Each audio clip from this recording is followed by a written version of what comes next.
Hi.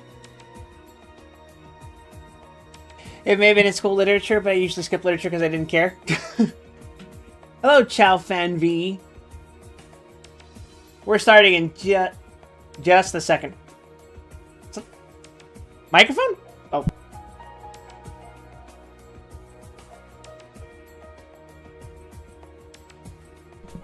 Microphone was cooked for a second, I think. Might still be cooked, actually. What the hell? Do I... Hold on.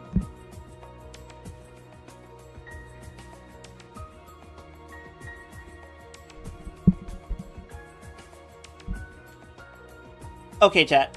Do I sound deep-fried? You gotta answer. I think I sound deep-fried.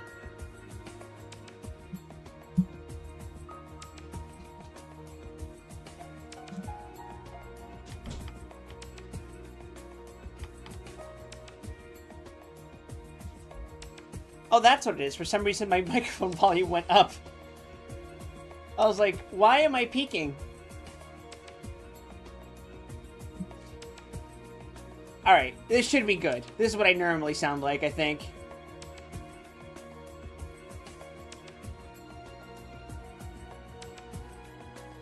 Sometimes my computer likes to put my microphone input volume much higher than it's supposed to be. I don't like that.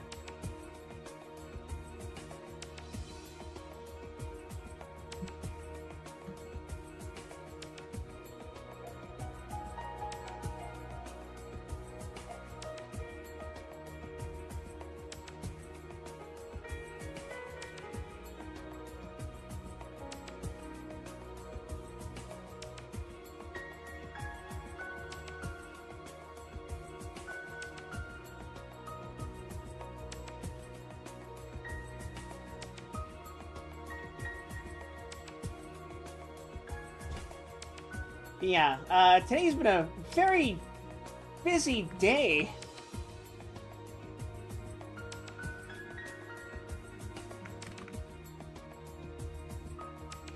So I think it's nice that I get to wind down by just reading. How are you guys doing today?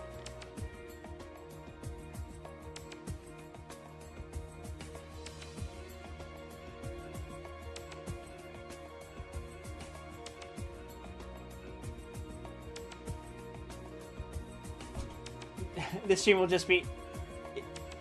I'm not going to be reading in Russian. I'm going to be reading the damn translation. Hello. The way it's going to work, we're going to do XP excavation, read a chapter, Dread excavation, read a chapter, Mirror Dungeons, read a chapter. That's just Crime and Punishment, but in Russian. Yeah, I kind of assumed that.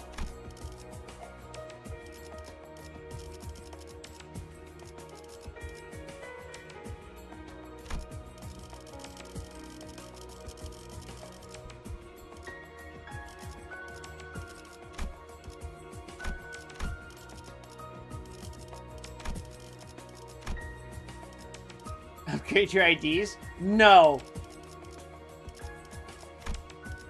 Never.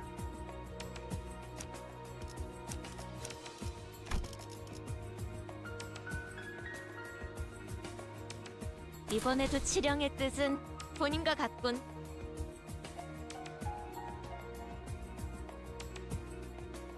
This Rodion is like nuts. I love her. And yet somehow she's a downgrade physically from the person she's based on. 그 용도를 고민하는 것이 상책이지. 당신 짝패군요. Oh, and just in case people don't believe me that I'm reading, there, it's right there. See? Chapter 4. 차포장이라. 예상한 것보다 움직임이 더 좋구나.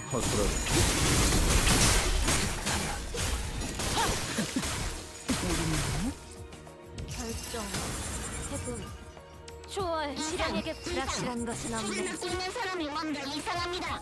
하지만 멈출 수 없습니다. 조심히 다가갑시다. 파고들 시간이다. 잔 후에.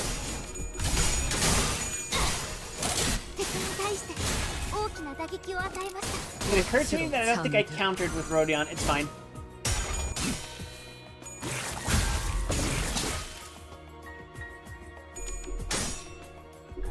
So I don't have all the House of Spiders IDs, but I think I have enough. 태어난 곳으로 돌아가라. 효율적인 대처로 개체를 꿰뚫었습니다. I'm thinking about doing this mirror dungeon run with Blade Shoe just for funsies. But I also am considering using a Rodion ID because we're reading Crime and Punishment. 빠르게 처리하지. Oh, there's a physical equivalent. I prefer buying that, but for now I only have Wuthering Heights book out of 12 on the shelf.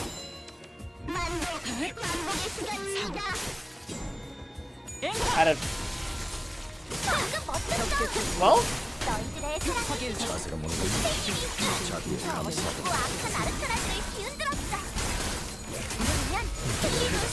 My face with Gregor is the outcast. 자비의 감사도.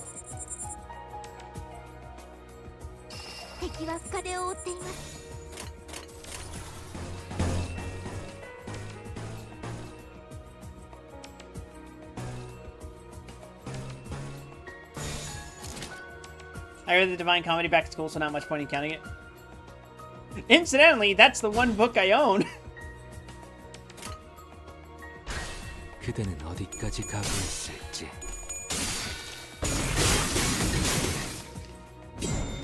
비가 오네.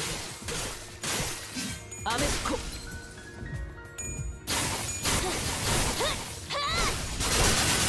There's a bunch of people standing outside my house playing loud electronic music and they wear sunglasses. They wear sunglasses at 2 in the morning.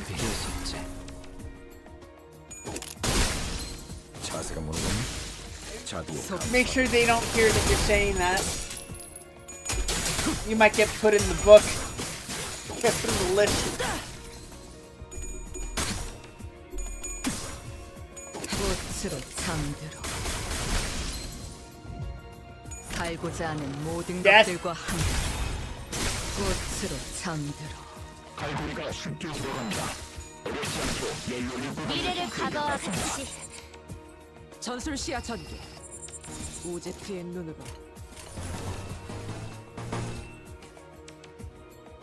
Yeah, fuck it. 그대는 어디까지 가고 있을지. 진짜 적개체 무력화. 확인사살. 무타법고 언올.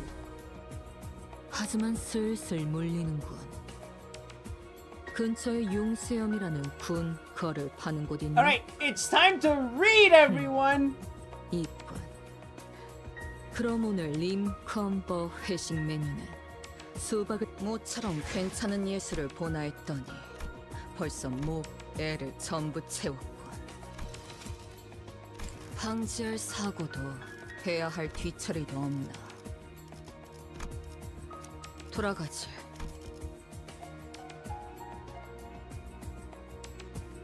Alright, and for this one, I'm going to put the microphone up to my mouth. I can sleep through the night like a normal human being or do anything but that. It's just like me for real. Anyway. His mother's letter had been a torture to him, but as regards the chief fact in it, he had felt not one moment's hesitation, even whilst he was reading the letter. The essential question was settled, and irrevocably settled in his mind. Never such a marriage while I am alive, and Mr. Lucian be damned. The thing is perfectly clear, he muttered to himself, and with a malignant smile anticipating the triumph of his decision. No, mother, no. Donia, you won't deceive me. And then they apologized for not asking my advice, and for taking a decision without me. I dare say.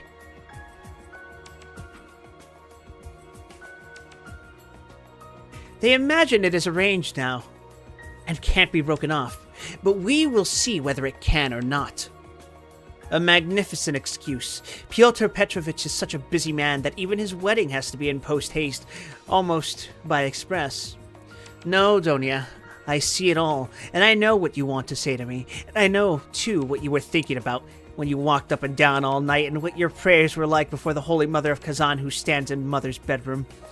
Bitter is the ascent to Golgotha. So it is finally settled. You have determined to marry a sensible businessman, Avdotia Romanovna, one who has a fortune, has already made his fortune that is so much more solid and impressive. A man who holds 2 government posts and who shares the ideas of our most rising generation, as Mother writes, and who seems to be kind, as Donia herself observes. That seems beats everything. And that very Donia for that very seems is marrying him. Splendid. Splendid! But I should like to know why Mother has written to me about our most rising generation. Simply as a descriptive touch, or with the idea of prepossessing me in favor of Mr. Lugin. Oh, the cunning of them. I should like to know one thing more. How far they were open with one another that day and night and all this time since? Was it all put into words? Or did both understand that they had the same thing at heart and in their minds, so that there was no need to speak of it aloud, and better not to speak of it?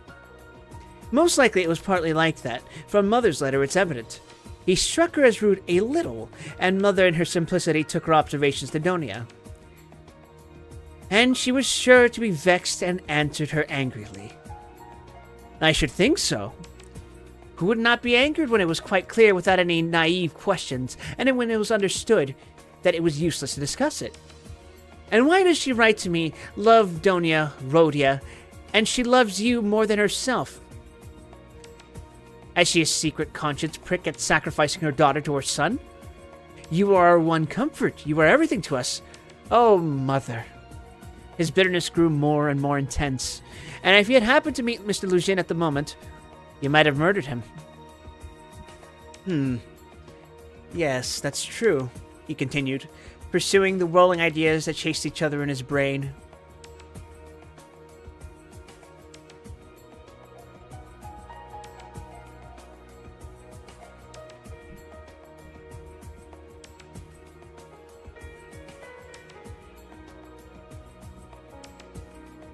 It is true that it needs time and care to get to know a man. But there is no mistake about Mr. Lugin. The chief thing is that he is a man of business and seems kind. That was something, wasn't it? To send the bags and big box for them. A kind man, no doubt after that. But his bride and her mother are to drive in a peasant's cart covered with sacking. I know, I have been driven in it. No matter. It is only 90 versts, and then they can travel very comfortably, 3rd class, for 1,000 versts. Quite right, too. One must cut one's coat according to one's cloth. But what about you, Mr. Lugin? She is your bride, and you must be aware that her mother has to raise money on her pension for the journey. To be sure, it's a matter of business, a partnership for mutual benefit, with equal shares and expenses. Food and drink provided, but pay for your tobacco. The businessman has got the better of them, too. The luggage will cost less than their fares and very likely go for nothing. How is it that they don't both see all that? Or is it that they don't want to see? And they're pleased. Pleased! And to think that this is only the first blossoming, and that the real fruits are to come. But what really matters is that the stinginess is not the meanness, but the tone of the whole thing. For that will be the tone after marriage. It's a foretaste of it. And Mother, too. Why should she be so lavish? What will she have by the time she gets to Petersburg? 3 silver rubles? Or 2 paper ones, as she says? That old woman. What does she expect to live upon in Petersburg afterwards? She has her reasons already for guessing that she could not live with Donia after the marriage, even for the first few months. The good man has no doubt let slip something on that subject also, though Mother would deny it. I shall refuse, says she. On whom is she reckoning, then? Is she counting on what is left of her 120 rubles of pension when Afanasy Ivanovich's debt is paid? She knits woolen shawls and embroiders cuffs, ruining her old eyes. And all her shawls don't add more than 20 rubles a year to her 120, I know that. So she is building all her hopes all the time on Mr. Lugin's generosity. He will offer it of himself. He will press it on me. You may wait a long time for that.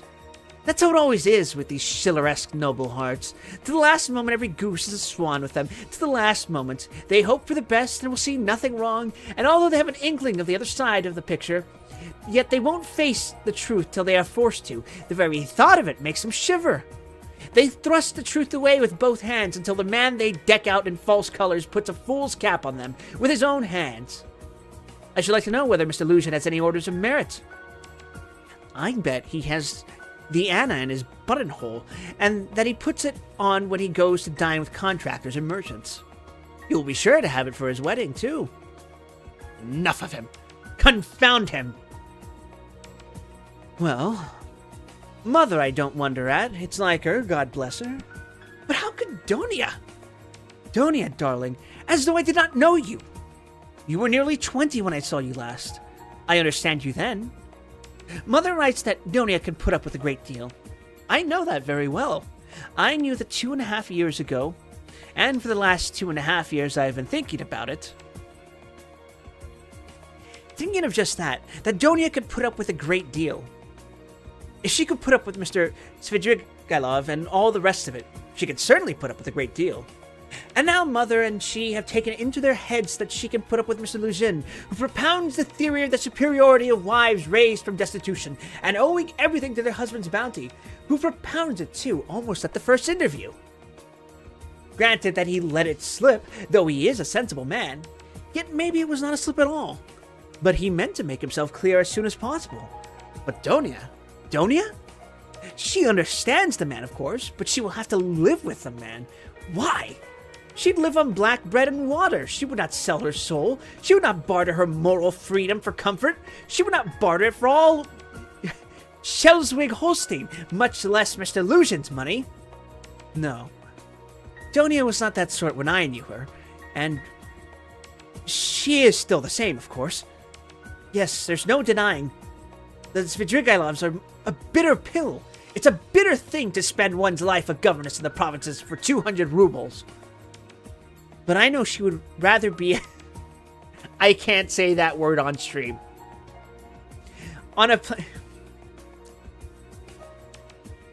She'd rather be a slave on a plantation or let with a German master than degrade her soul and her moral dignity by binding herself forever to a man whom she does not respect and with whom she has nothing in common, for her own advantage.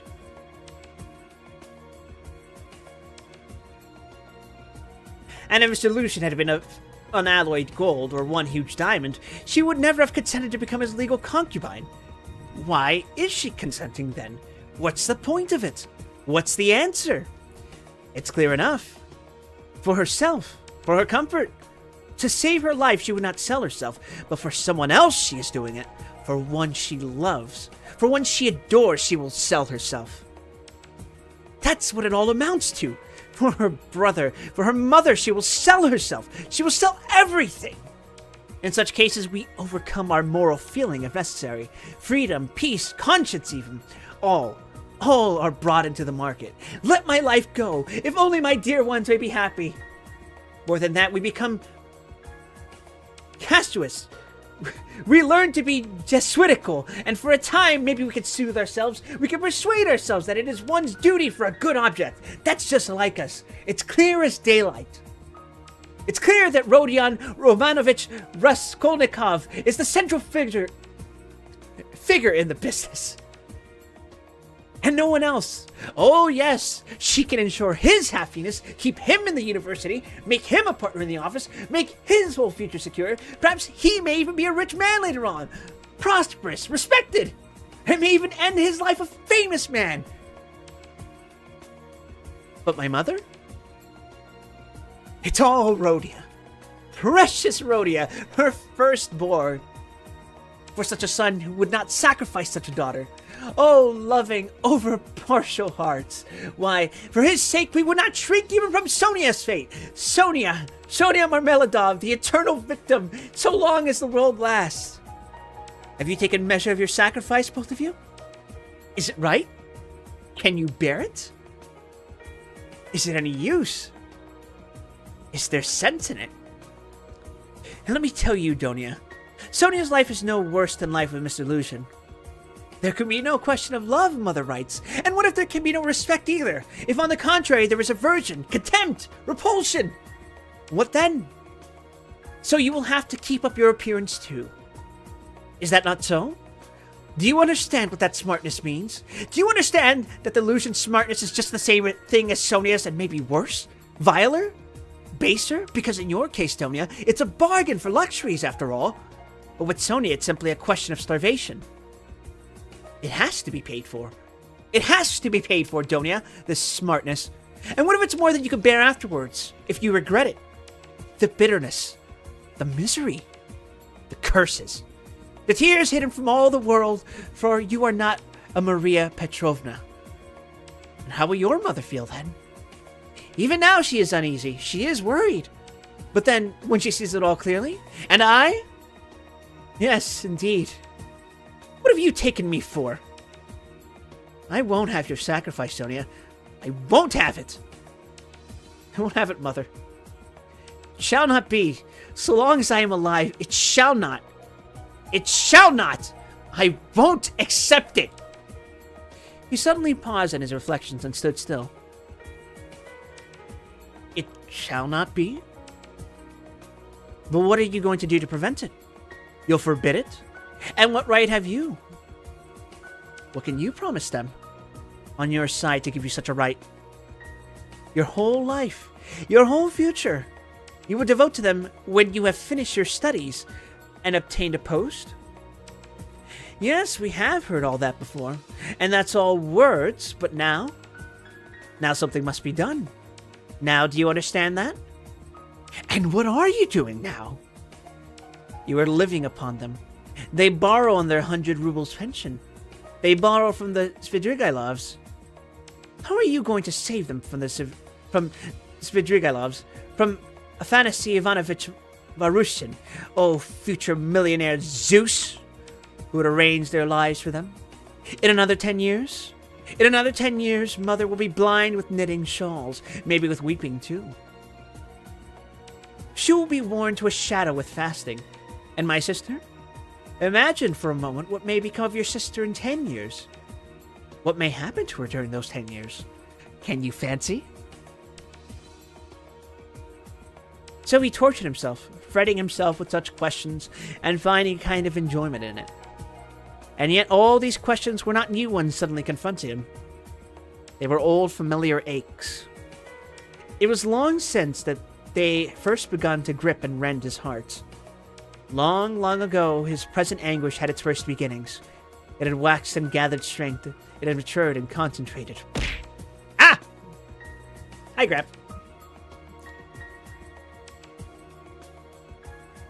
No, you! You're the nerd! Or was I? It had waxed and gathered strength. It had matured and concentrated until it had taken the form of a fearful, frenzied, and fantastic question, which tortured his heart and mind, clamoring insistently for an answer. Now his mother's letter had burst on him like a thunderclap. It was clear that he must not now suffer passively, worrying himself over unsolved questions, but that he must do something. Do it at once, and do it quickly. Anyway, he must decide on something, or else. Or throw up life altogether, he cried suddenly, in a frenzy. Accept one lot humbly as it is, once for all, and stifle everything in oneself, giving up all claim to activity, life, and love. Do you understand, sir? Do you understand what it means when you have absolutely nowhere to turn? Mariladov's question came suddenly into his mind. For every man must have somewhere to turn. He gave a sudden start. Another thought that he had had yesterday slipped back into his mind. But he did not start at the thought recurring to him, for he knew he had felt beforehand that it must come back. He was expecting it. Besides, it was not only yesterday's thought. The difference was that a month ago, yesterday even, the thought was a mere dream. But now it appeared not a dream at all. It had taken a new, menacing, and quite unfamiliar shape, and he suddenly became aware of this himself. He felt a hammering in his head, and there was a darkness before his eyes. He looked around hurriedly. He was searching for something. He wanted to sit down and was looking for a seat. He was walking along the quay boulevard. There was a seat about 100 paces in front of him. He walked towards it as fast as he could, but on the way he met with a little adventure which absorbed all his attention. Looking for the seat, he had noticed a woman walking some 20 paces in front of him. But at first he took no more notice of her than of other objects that crossed his path. It had happened to him many times going home not to notice the road by which he was going, and he was accustomed to walk like that. But there was at first sight something so strange about the woman in front of him that gradually his attention was riveted upon her, at first reluctantly and as it were resentfully, and then more and more intently. He felt a sudden desire to find out what it was so strange about that woman. In the first place, she appeared to be a girl quite young, and she was walking in the great heat bareheaded, and with no parasol or gloves, waving her arms about in an absurd way. She had on a dress of some light silky material, but put on strangely awry, not properly hooked up, and torn open at the top of the skirt, close to the waist. A great piece was rent and hanging loose. The little kerchief was flung about her bare throat, but lay slanting on one side.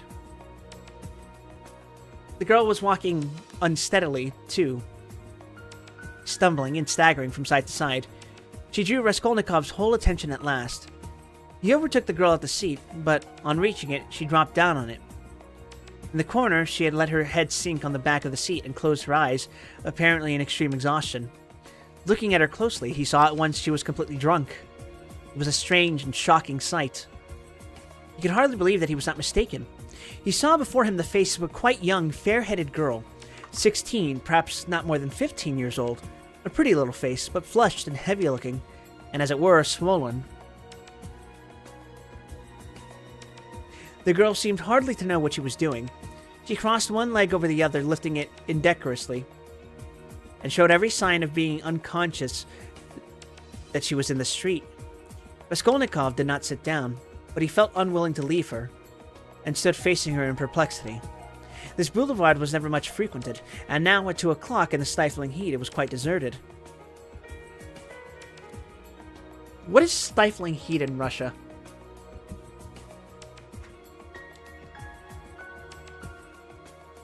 And yet on the further side of the boulevard, about 15 paces away, a gentleman was standing on the edge of the pavement.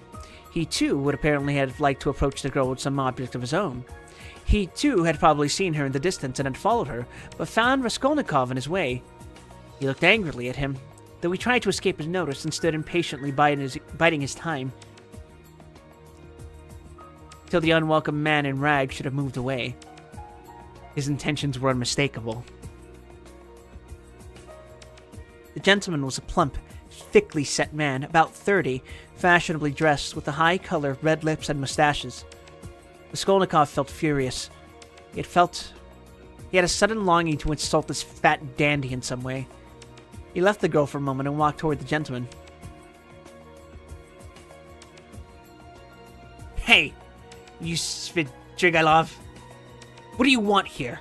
he shouted, clenching his fists and laughing, spluttering with rage. "What do you mean?" the gentleman asked sternly, scowling in haughty astonishment.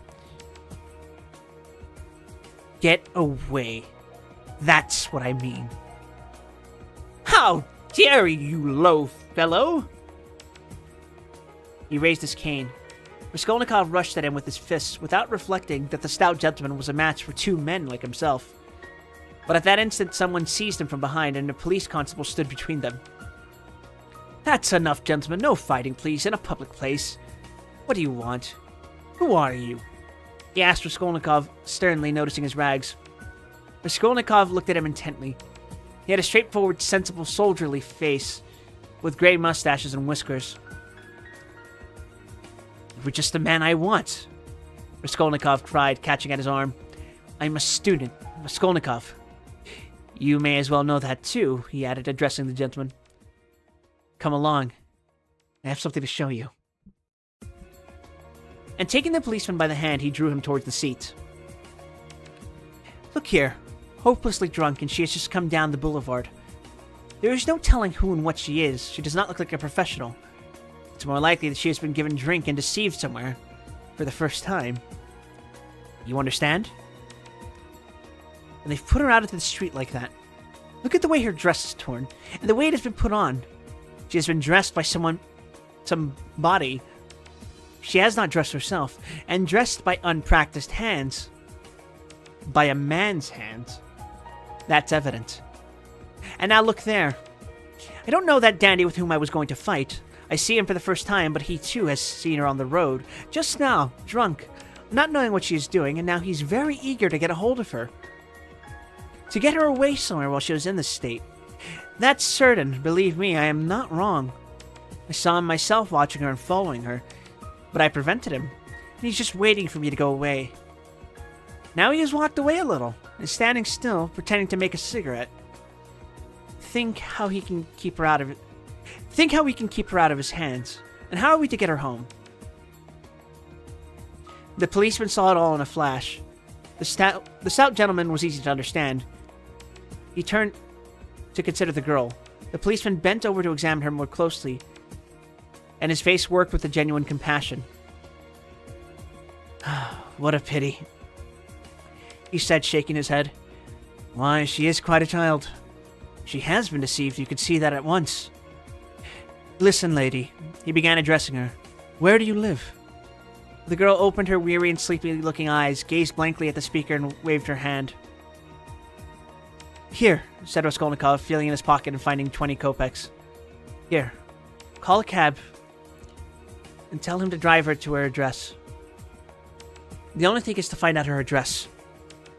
Missy! The policeman began again, taking the money. I'll fetch you a cab and take you home myself. Where shall I take you, eh? Where do you live? Go away! You won't let me alone, the girl muttered and once more waved her hand. How shocking. It's shameful, Missy. It's a shame. He shook his head again, shocked, sympathetic, and indignant. It's a difficult job, the policeman said to Raskolnikov, and as he did so, he looked him up and down in a rapid glance. He too must have seemed a strange figure to him, dressed in rags and handing him money. Did you meet her far from here? He asked him. I tell you, she was walking in front of me, staggering just here in the boulevard. She only just reached the seat and sank down on it. Ah, the shameful things that are done in the world nowadays. God have mercy on us. An innocent creature like that drunk already. She has been deceived, that's a sure thing. See how her dress has been torn, too. Ah, the vice one sees nowadays. And as likely as not, she belongs to gentlefolk, too. Poor ones, maybe. There are many like that nowadays. She looks refined, too, as though she were a lady. And he bent over her once more. Perhaps he had daughters growing up like that, looking like ladies and refined, with pretensions to gentility and smartness. The chief thing is, Raskolnikov persisted, to keep her out of this scoundrel's hand. Why should he outrage her? It's as clear as day what he is after. This brute. He's not moving off. Raskolnikov spoke aloud and pointed to him. The gentleman heard him, and he seemed about to fly into a rage again, but thought better of it, and confined himself to a contemptuous look. He then walked slowly over another 10 paces away and again halted. Keep her out of his hands we can, said the constable thoughtfully. If only she'd tell us where to take her, but as it is... Missy. Hey, Missy. He bent over her once more. She opened her eyes fully all of a sudden, looked at him intently, as though realizing something, got up from the seat and walked away in the direction from which she had come. Oh, shameful wretches, they won't let me alone, she said, waving her hand again. She walked quickly, though staggering as before. The dandy followed her, but along another avenue, keeping his eye on her. Don't be anxious. I won't let him have her, the policeman said resolutely, and he set off after them. Ah, the vice one sees nowadays, he repeated aloud, sighing. At that moment, something seemed to sting Raskolnikov. In an instant, a complete revulsion of feeling came over him. Hey, here! He shouted after the policeman. The latter turned round.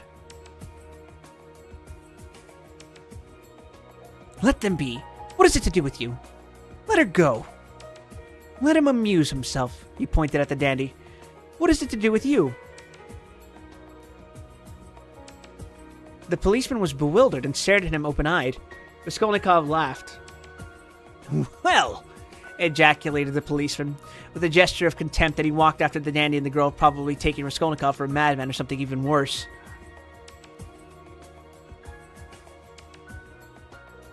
"He is carried off by 20 kopecks," Raskolnikov murmured angrily when he was left alone. "Well, let him take as much from the other fellow to allow him to have the girl and so let it end. Why did I want to interfere? Is it for me to help? Have I any right to help?"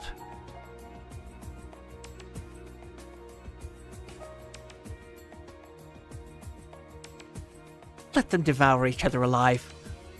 What is it to me? How did I dare to give him 20 kopecks? Were they mine? In spite of those strange words, he felt very wretched. He sat down on the deserted seat. His thoughts strayed aimlessly. He found it hard to fix his mind on anything at the moment. He longed to forget himself altogether, to forget everything, and then to wake up and begin life anew. Poor girl, he said, looking at the empty corner where she had sat. She will come to herself and weep, and then her mother will find out.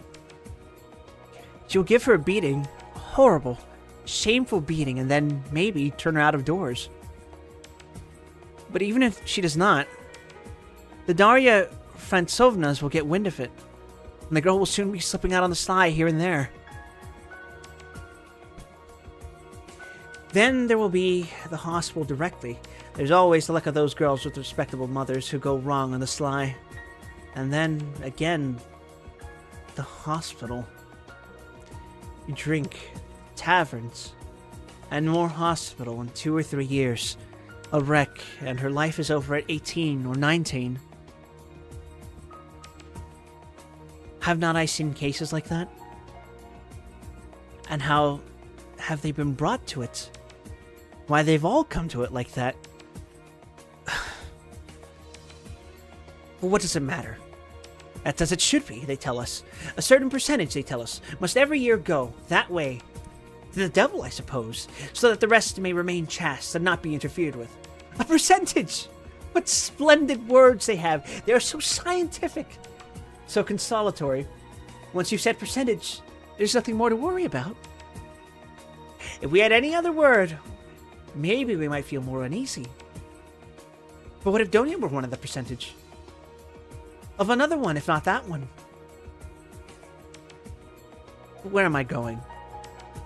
He thought suddenly. Strange. I came out for something. As soon as I had read the letter, I came out. I was going to Vasilevsky Ostrov, to Razumihin. That's what it was. Now I remember. What for, though? And what put the idea of going to Razumihin into my head just now? That's curious. He wondered at himself. Razumihin was one of his old comrades at the university. It was remarkable that Raskolnikov had any friends at the university. He kept aloof from everyone, went to see no one, and did not welcome anyone who came to see him. And indeed, everyone soon gave him up. He took no part in the students' gatherings, amusements, or conversations. He worked with great intensity without sparing himself, and he was respected for this, but no one liked him. He was very poor, and there was a sort of haughty pride and reserve about him, as though he were keeping something to himself.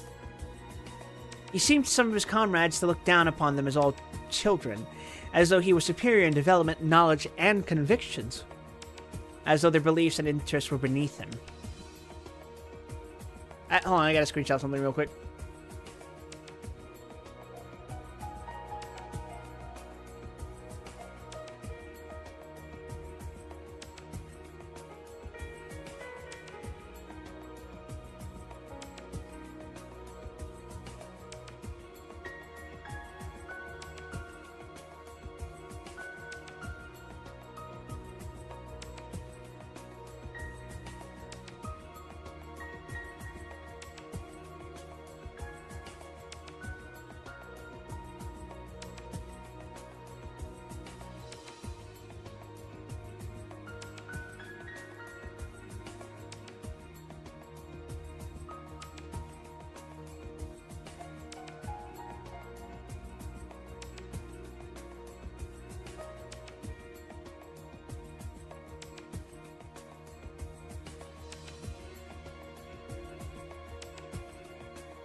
Sorry, I think Dostoevsky was fucking spitting with that percentage line.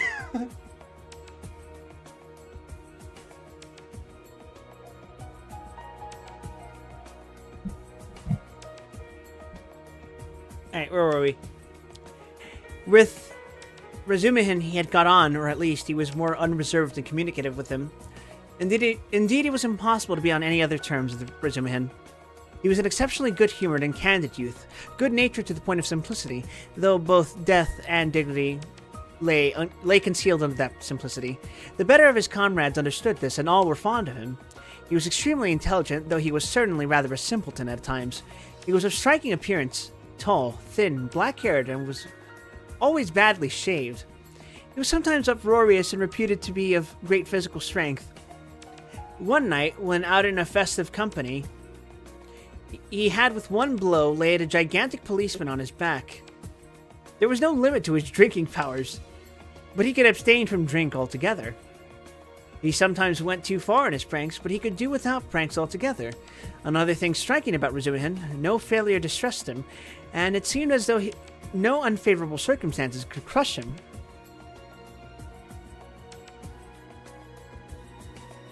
He could lodge anywhere and bear the extremes of cold and hunger. He was very poor and kept himself entirely on what he could earn by work of some sort or another. He knew of no end of resources by which to earn money. He spent one whole winter without lighting his stove, and used to declare that he liked it better because one slept more soundly in the cold. For the present, he too had been obliged to give up the university, but it was only for a time, and he was working with all his might to save enough to return to his studies again. Raskolnikov had not been to see him for the last 4 months, and Razumihin did not even know his address. About 2 months before, they had met in the street, but Raskolnikov had turned away and even crossed to the other side that he might not be observed. And though Razumihin noticed him, he passed him by, as he did not want to annoy him.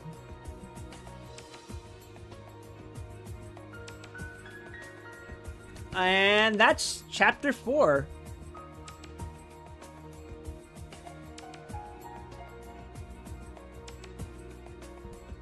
Meaning it's time to get back to this shit.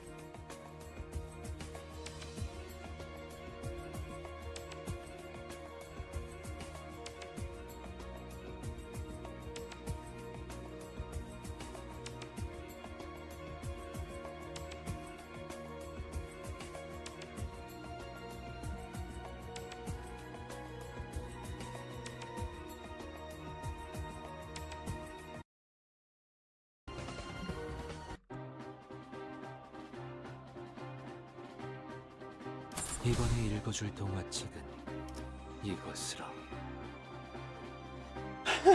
That was a mouthful. This book is rather long, but we're chunking through it. 느껴졌어? 내가 너희를 위해서 주문을 외웠는데. 응, 잘 걸린 것 같아. 자, 지금 싸워보는 거야.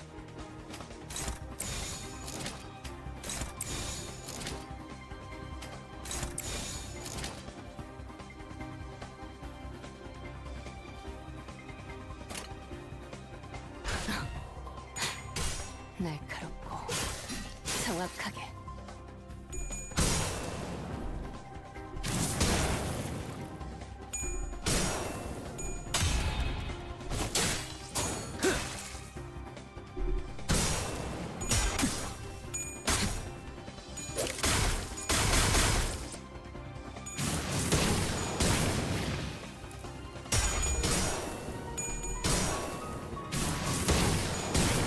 F.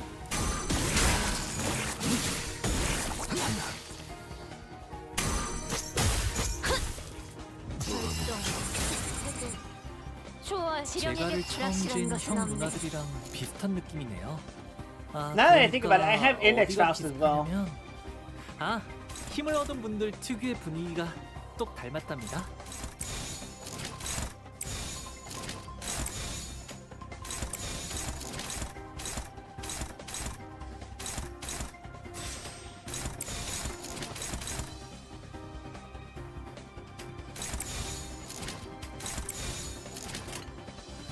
예측할 수 없게.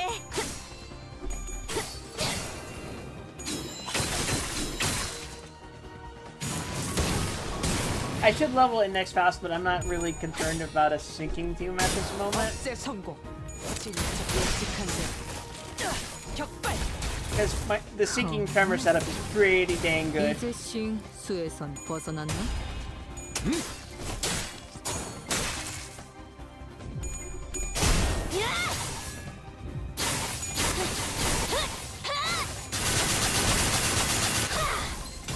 대응 완료.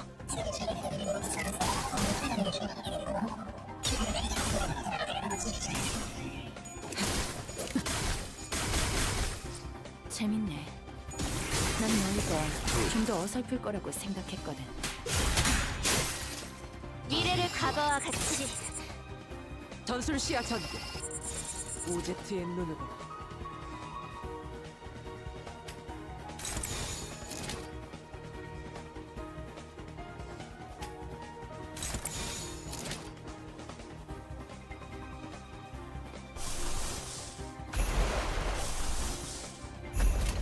빠르게 처리하지. Might as well charge up the Brilliant Glory. And God knows I'm not going to be able to use it. 너희들의 사랑의 힘이, 빛의 힘이 저 어둡고 악한 아르카나들을 뒤흔들었어. 아무것도 난 그러면 승리도 시간 문제겠지? 아, 여기선 이런 공격이 잘 먹히는군요.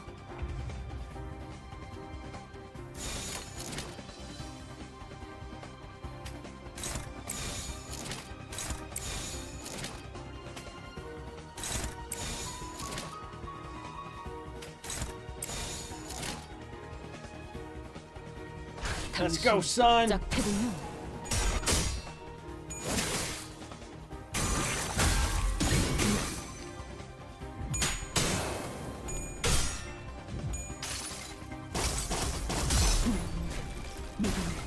되새겼다니. 어리석은 의무는 품지 말았어야지.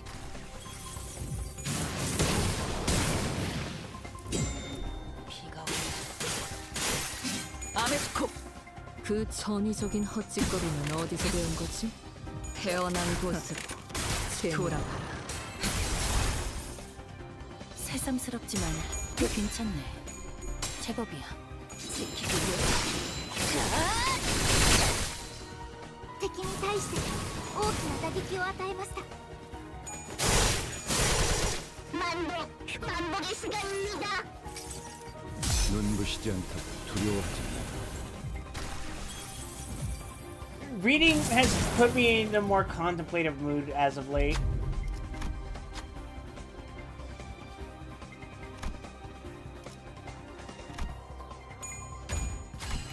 특별한 I'm using my brain too much. I guess it's not really a bad thing, but it can be.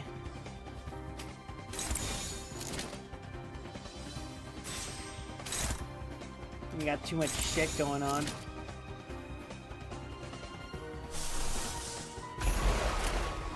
그대는 어디까지 각오했을지.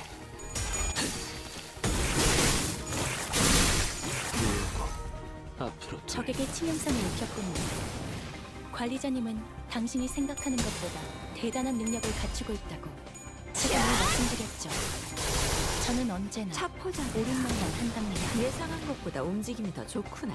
Man, I haven't really noticed how aggressive this Dawn's voice lines 자세가 are. 모르겠네.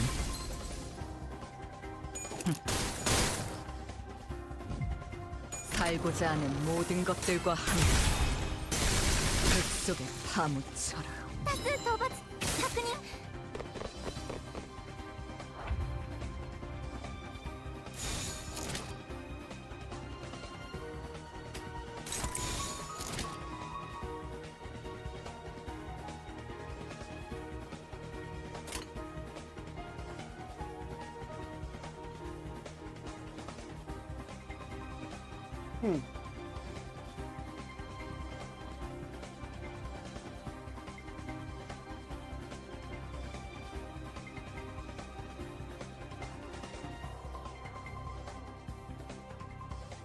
Okay, sure, why not?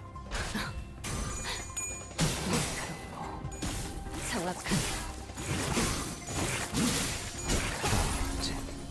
죽어도 Yay, we get to Furioso him!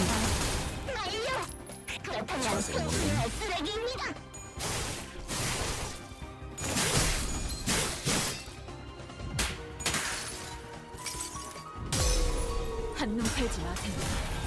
메마른 당신에게 파도는 반드시 밀려올 테니.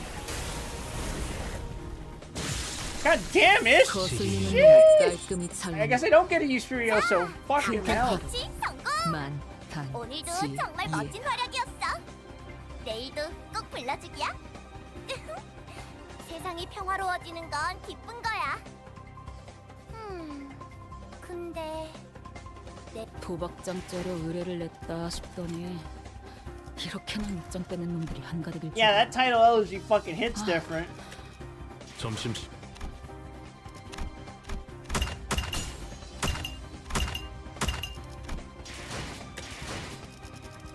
Alright, do I have enough to level up the Super Ryoshu?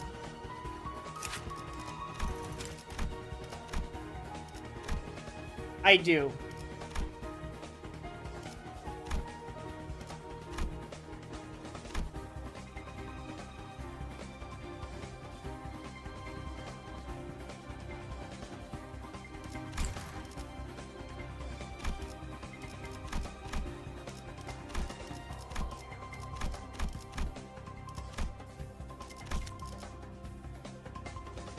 In that case, we can try a House of Spiders run.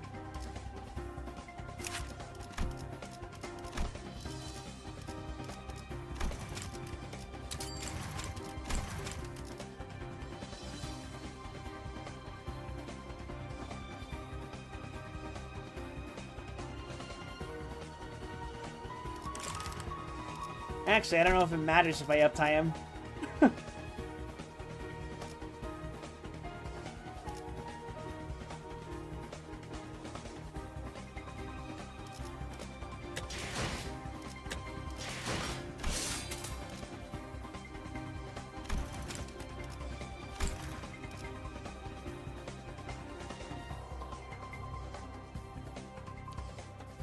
Kill everyone you love.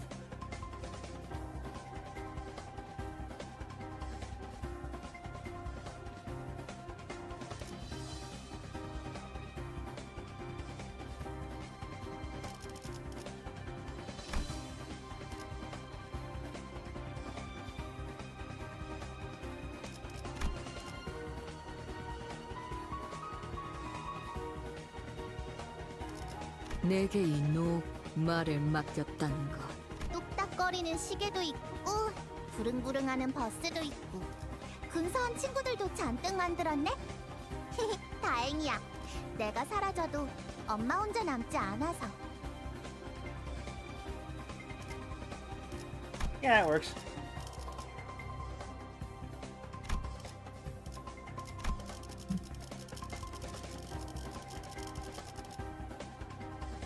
I unfortunately do not have Index Dawn,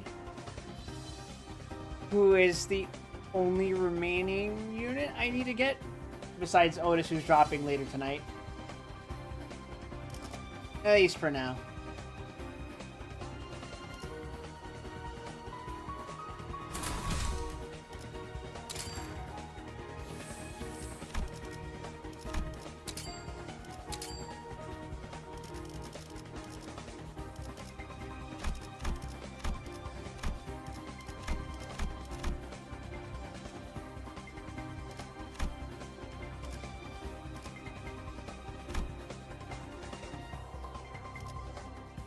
That's the opposite of what I'm trying to do here.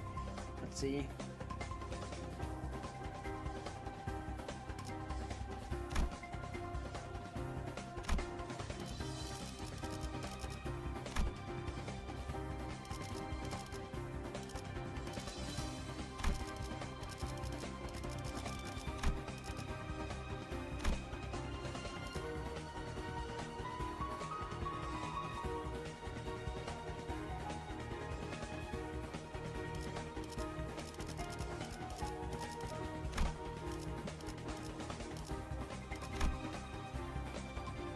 No, you're not as lust ID.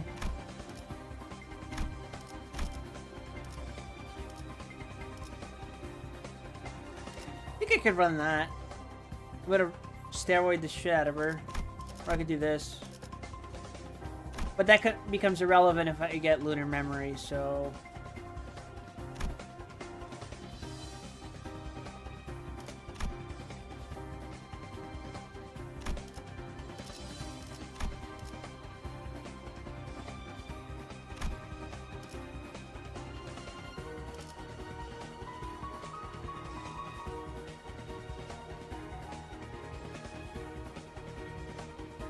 Interesting.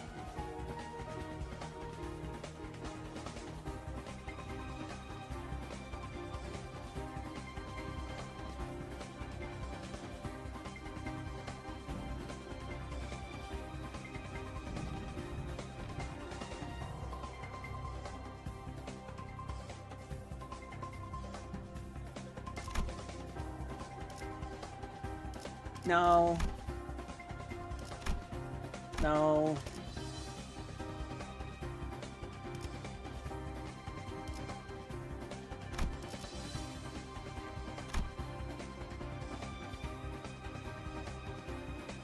I should check. Is this a bleed ID? Of course it is, isn't it?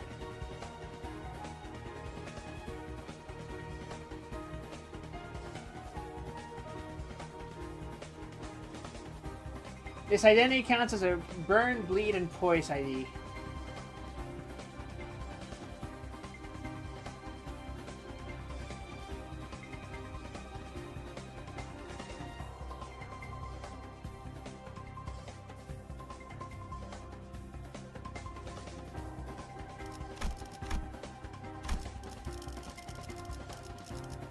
It's probably not a bad idea to give her that.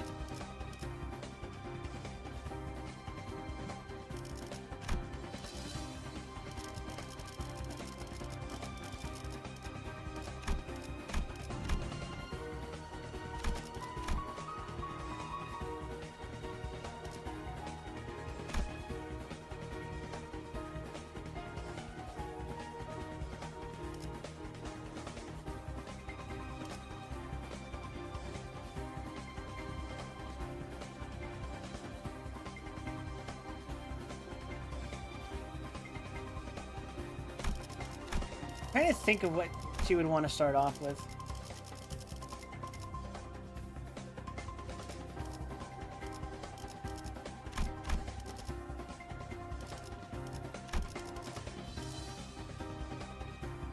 Oh, she probably wants the fucking TKT badge.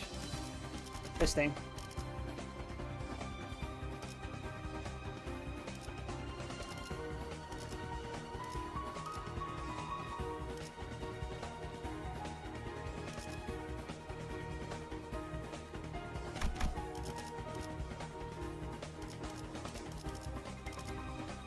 Whatever, we'll add a little bit.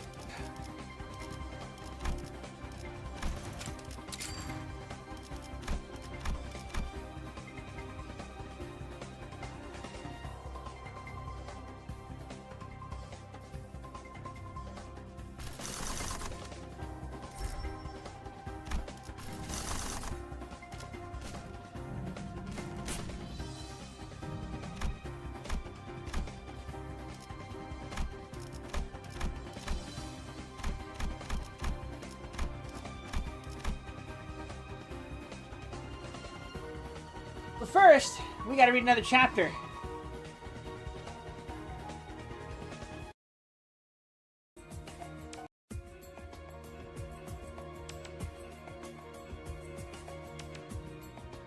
I love this nerd shit called reading.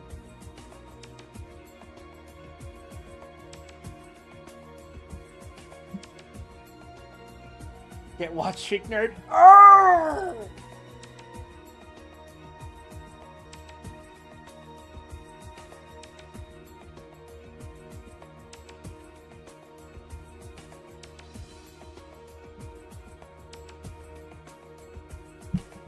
Alright. Of course, I've been meaning lately to go to Razumihin's task for work to ask him to get me lessons or something, Raskolnikov thought. But what help can he be to me now? Suppose he gets me a lesson. Suppose he shares his last farthing with me. If he has any farthings, so that I might get boots and make myself tidy enough to give lessons. Well, and what then? What shall I do with the few coppers I earn? And that's not what I want now. It's really absurd for me to go to Razumihin. The question why he was now going to Razumihin agitated him even more than he was himself aware. He kept uneasily seeking for some sinister significance in this apparently ordinary action. Could I have expected to set it all straight and to find myself out by means of Razumihin alone? He asked himself in perplexity. He pondered and rubbed his forehead, and strange to say, after long musing, suddenly, as it were spontaneously and by chance, a fantastic thought came to his head. To Razumihin's, he said all at once, calmly, as though he had reached a final determination. I shall go to Razumihin's, of course, but not now. I shall go to him on the next day after it, when it will be over and everything will begin afresh.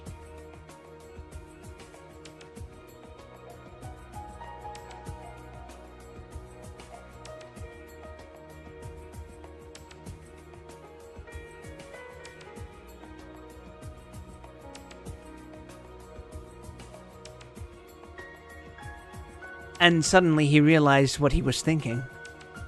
After it? He shouted, jumping up from the seat.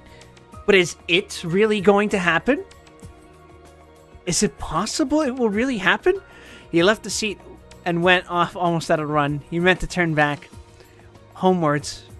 But the thought of going home suddenly filled him with intense loathing. In that hole, in that awful little cupboard of his, all this had for a month been growing up in him, and he walked on at random.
Alright, back to it.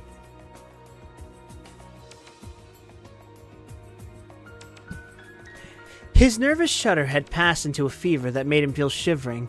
In spite of the heat, he felt cold. With a kind of effort, he began almost unconsciously, from some inner craving, to stare at all the objects before him, as though looking for something to distract his attention. But he did not succeed and kept dropping every moment into brooding.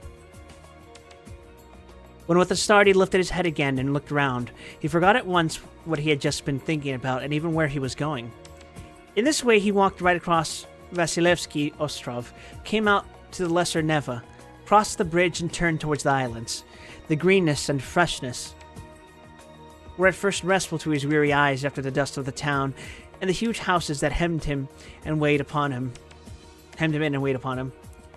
Here there were no taverns, no stifling closeness, no stench. But soon these new pleasant sensations passed into morbid irritability. Sometimes he stood still before a brightly painted summer villa, standing among the green foliage. Foliage? What the fuck did I just say?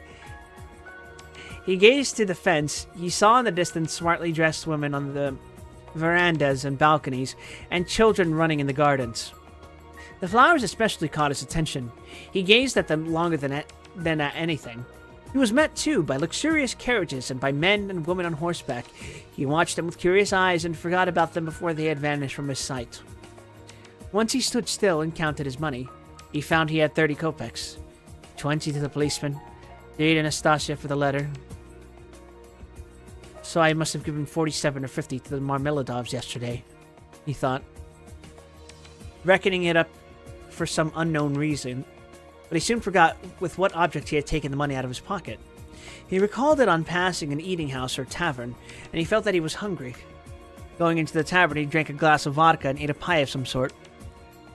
He finished eating it as he walked away. It was a long while since he had taken vodka, and it had an effect upon him at once, though he only drank a wine glassful. His legs felt suddenly heavy, and a great drowsiness came upon him. He turned homewards, but reaching Petrovsky Ostrov, he stopped, completely exhausted. Turned off the road into the bushes, sank down upon the grass, and instantly fell asleep. In a morbid condition of the brain, dreams often have a singular actuality, vividness, and extraordinary semblance of reality. At times, monstrous images are created.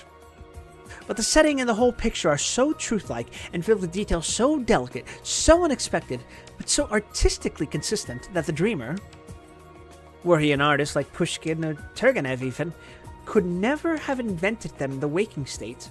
Such sick dreams always remain long in the memory and make a powerful impression on the overwrought and deranged nervous system.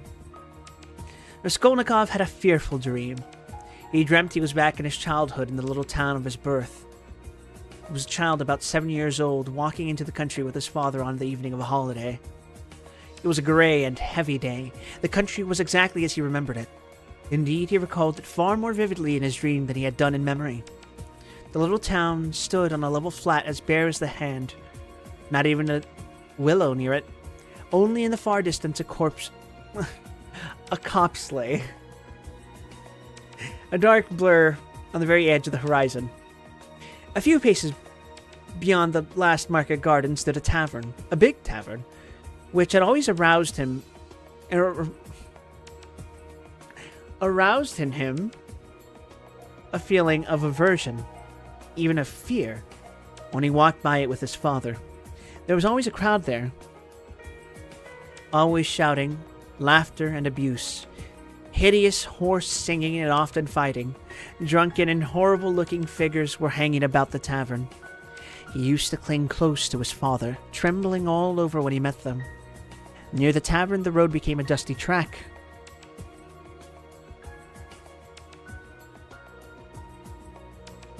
The dust of which was always black. It was a winding road, and about 100 paces further on, it turned to the right to the graveyard. In the middle of the graveyard stood a stone church with a green cupola where he used to go to Mass 2 or 3 times a year with his father and mother. When a service was held in memory of his grandmother, who had long been dead and whom he had never seen, on these occasions they used to take on a white dish tied up in a table napkin, a special sort of rice pudding with raisins stuck in it in the shape of a cross. He loved that church, the old-fashioned, unadorned icons and the old priest with a shaking head. Near his grandmother's grave, which was marked by a stone, was the little grave of his younger brother who had died at 6 months old. He did not remember him at all, but he had been told about his little brother, and whenever he visited the graveyard, he used religiously and reverently to cross himself, and to bow down and kiss the little grave. And now he dreamt that he was walking with his father past the tavern on the way to the graveyard. He was holding his father's hand and looking with dread at the tavern. A peculiar circumstance attracted his attention. There seemed to be some kind of festivity going on. There were crowds of gaily dressed townspeople, peasant women, their husbands, and riffraff of all sorts, all singing and more or less drunk. Near the entrance of the tavern stood a cart, but a strange cart. It was one of those big carts usually drawn by heavy cart horses and laden with casks of wine or other heavy goods. He always liked looking at those great cart horses, with their long manes, thick legs, and slow, even pace, drawing about a perfect mountain with no appearance of effort, as though it were easier going with a load than without it. But now, strange to say, in the shafts of such a cart he saw a thin little sorrel beast, one of those peasants' nags, which he had often seen straining their utmost under a heavy load of wood or hay, especially when the wheels were stuck in the mud or in a rut. And the peasants would beat them so cruelly, sometimes even about the nose and eyes, and he felt so sorry for them, that he almost cried, and his mother always used to take him away from the window. All of a sudden there was a great uproar of shouting, singing in the balalaika, and from the tavern a number of big and very drunken peasants came out, wearing red and blue shirts and coats thrown over their shoulders. Get in!" shouted one of them, a young, thick-necked peasant with a fleshy face red as carrot. "I'll take you all! Get in!" But at once there was an outbreak of laughter and exclamations in the crowd. "Take us all with a beast like that? Why, Mikolka, are you crazy to put a nag like that in such a cart? And this mare is 20 as if she is a day, mates. Get in, I'll take you all," Mikolka shouted again, leaping first into the cart, seizing the reins and standing straight up in front. "The bay has gone with Matvey," he shouted from the cart. "And this brute, mates, is just breaking my heart. I feel as if I could kill her. He's just eating her head off. Get in, I tell you. I'll make her gallop. She'll gallop." And he picked up the whip, preparing himself with relish to flog the little mare. "Get in, come along," the crowd laughed. "Do you hear? She'll gallop." "Gallop indeed. She has not had a gallop in her for the last 10 years. She'll jog along. Don't you mind her, mates. Bring a whip each of you. Get ready." "All right. Give it to her." They all clambered into Mikolka's cart, laughing and making jokes. 6 men got in, and there was still room for more. They hauled in a fat, rosy-cheeked woman. She was dressed in red cotton, an pointed beaded headdress, and thick leather shoes. She was cracking nuts and laughing.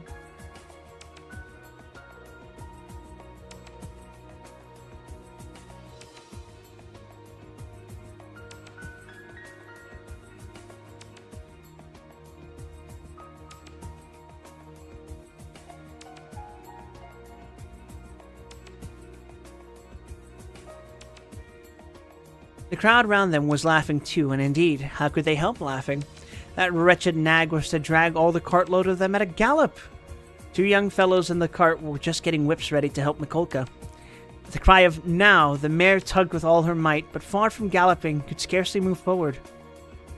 She struggled with her legs, gasping and shrinking from the blows of the 3 whips which were showered upon her like hail. The laughter in the cart and in the crowd was redoubled. But Mikolka flew into a rage and furiously thrashed the mare as though he supposed she really could gallop. "Let me get in too, mates," shouted a young man in crowd whose appetite was aroused. "Get in! All get in!" cried Mikolka. She will draw you all! I'll beat her to death!" And he thrashed and thrashed with the mare, beside himself with fury. Father! Father! He cried. Father, what are they doing? Father, they're beating the poor horse! Come along, said his father. They're drunken and foolish. They're in fun. Come away. Don't look. And he tried to draw him away, but he tore himself away from his hand, and beside himself with horror, ran to the horse. The poor beast was in a bad way. She was gasping, standing still, then tugging again and almost falling. Beat her to death, cried Mikolka. It's come to that. I'll do for her. What are you about? Are you a Christian, you devil? Shouted an old man in the crowd. Did anyone ever see the like? A wretched nag like that pulling such a cartload, said another. You'll kill her, shouted the third. Don't meddle. It's my property. I'll do what I choose. Get in, more of you. Get in, all of you. I will have her go at a gallop. My bad. All at once, laughter broke into a roar and covered everything. The mare, roused by the shower of blows, began feebly kicking. Even the old man could not help smiling. To think of a wretched little beast like that trying to kick. Two lads in the crowd snatched up whips and ran to the mare to beat her about the ribs. One ran each side. Hit her in the face, in the eyes, in the eyes! Cried Mikolka. Give us a song, mates, shouted someone in the cart, and everyone in the cart joined in a riotous song, jingling a tambourine and whistling. The one went on cracking nuts and laughing. He ran beside the mare, ran in front of her, saw her being whipped across the eyes. Right in the eyes. He was crying. He felt choking. His tears were streaming. One of the men gave him a cut with the whip across the face. He did not feel it. Wringing his hands and screaming, he rushed up to the gray-headed old man with the gray beard, who was shaking his head in disapproval. One woman seized him by the hand and would have taken him away, but he tore himself from her and ran back to the mare. She was almost at the last gasp, but began kicking once more. I'll teach you to kick, Mikolka shouted ferociously. He threw down the whip, bent forward, and picked up on the bottom of the cart a long, thick shaft. He took hold of one end with both hands, and with an effort brandished it over the mare. He'll crush her, was shouted round him. He'll kill her. It's my property, shouted Mikolka, and brought the shaft down with a swinging blow. There was the sound of a heavy thud. Thrash her! Thrash her! Why have you stopped? Shouted voices in the crowd. And Mikolka swung the shaft a second time, and it fell a second time on the spine of the luckless mare. She sank back on her haunches, but lurched forward and tugged forward with all her force. Tugged first on one side and on the other, trying to move the cart. But the 6 whips were attacking her in all directions, and the shaft was raised again, and fell upon her a third time. Then a fourth with heavy measured blows. Mikolka was in a fury that he could not kill her at one blow. She's a tough one, was shouted on the crowd. She'll fall in a minute, mates. There will soon be an end of her, said an admiring spectator in the crowd. Fetch an axe to her. Finish her off, shouted a third. I'll show you. Stand off. Mikolka screamed frantically. He threw down the shafts, stooped down in the cart, and picked up an iron crowbar. Look out! He shouted, and with all his might he dealt a stunning blow at the poor mare. The blow fell. The mare staggered, sank back, tried to pull, but the bar fell again with a swinging blow on her back, and she fell on the ground like a log. Finish her off! Shouted Mikolka, and he leapt beside himself out of the car. Several young men, also flushed with drink, seized anything they could come across. Whips, sticks, poles, and ran to the dying mare. Mikolka stood on one side and began dealing random blows with the crowbar. The mare stretched out her head, drew a long breath, and died.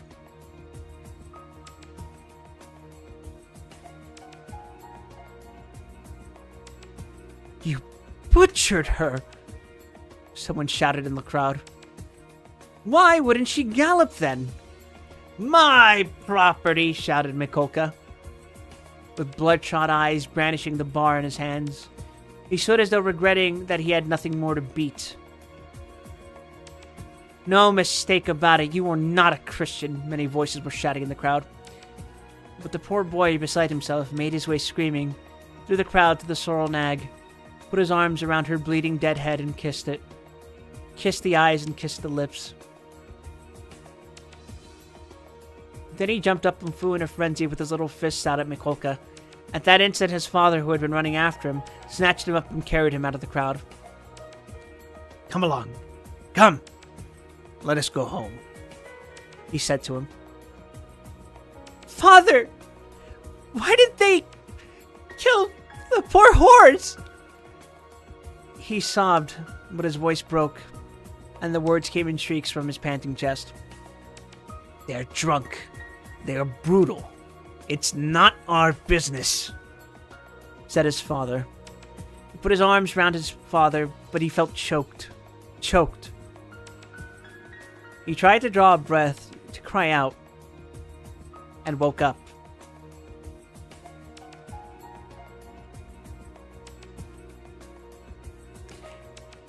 He waked up, gasping for breath, his hair soaked with perspiration, and stood up in terror.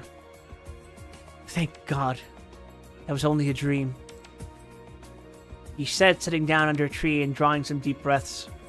But what is it? Is it some fever coming on? Such a hideous dream. He felt utterly broken. Darkness and confusion were in his soul. He rested his elbows on his knees and leaned his head on his hands. Good God, he cried. Can it be? Can it be that I shall really take an axe? That I shall strike her on the head, split her skull open? That I shall tread in the sticky warm blood, break the lock, steal and tremble, hide, all splattered in the blood, with the axe? Good God, can it be?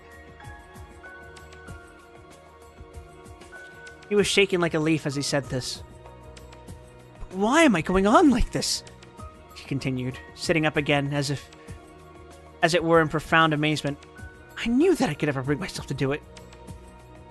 So what have I been torturing myself with till now? Yesterday, when I went to make that experiment. Yesterday I realized completely that I could never bear to do it. Why am I going over it again then? Why am I still hesitating? And as I came down the stairs yesterday, I said to myself it was base, loathsome, vile. Vile. The very thought of it made me feel sick and filled me with terror. No. I couldn't do it. I couldn't do it. Granted that there is no flaw in all that reasoning, that all that I have concluded this last month is clear as day, true as arithmetic. My God. Anyway, I couldn't bring myself to it. I couldn't do it. I couldn't do it. Why? Why then am I still... He rose to his feet, looked round in wonder as though surprised at finding himself in this place, and went towards the bridge. He was pale. His eyes glowed. He was exhausted in every limb, but he seemed suddenly to breathe more easily. He felt he had cast off that fearful burden that had so long been weighing upon him, and all at once there was a sense of relief and peace in his soul. Lord, he prayed, show me my path. I renounce that accursed dream of mine.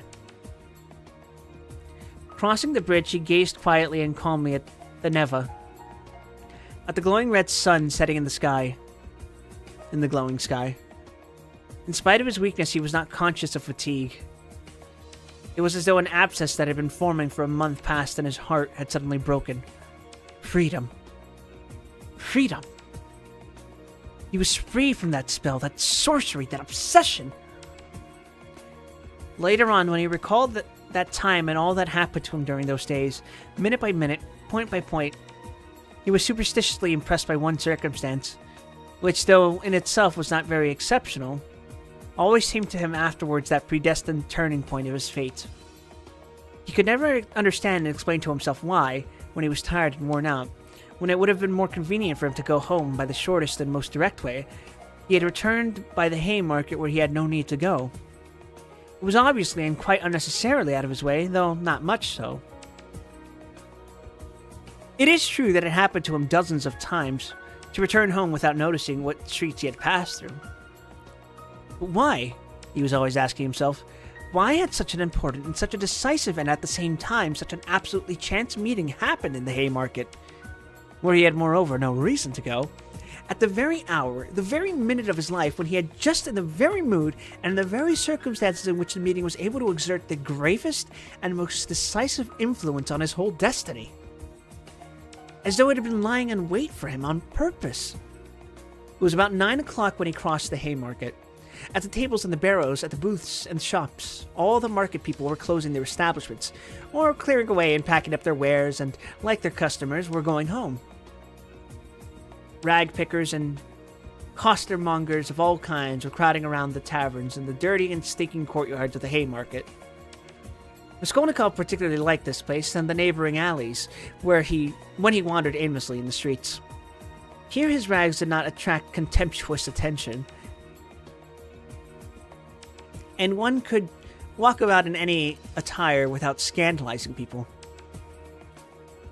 At the corner of an alley, a huckster and his wife had 2 tables set out with tapes, thread, cotton handkerchiefs, and etc. They too had got up to go home, but were lingering in conversation with a friend, who had just come up to them. This friend was Lizaveta Ivanovna, or as everyone called her, Lizaveta, the younger sister of the old pawnbroker, Alyona Ivanovna, whom Raskolnikov had visited the previous day to pawn his watch and make his experiment. He already knew all about Lizaveta, and she knew him a little too.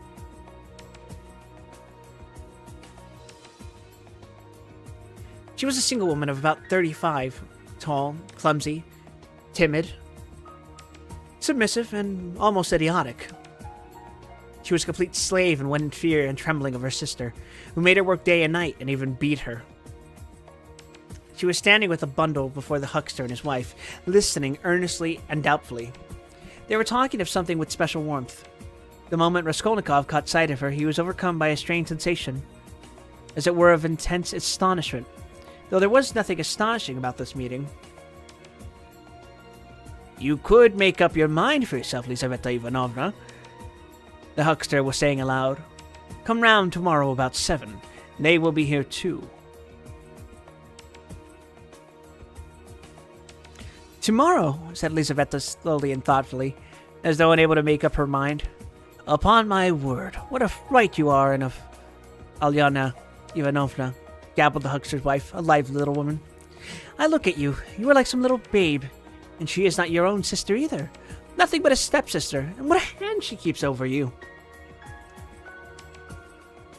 "But this time don't say a word to Alyona Ivanovna," her husband interrupted. "That's my advice, but come round to us without asking. It will be worth your while.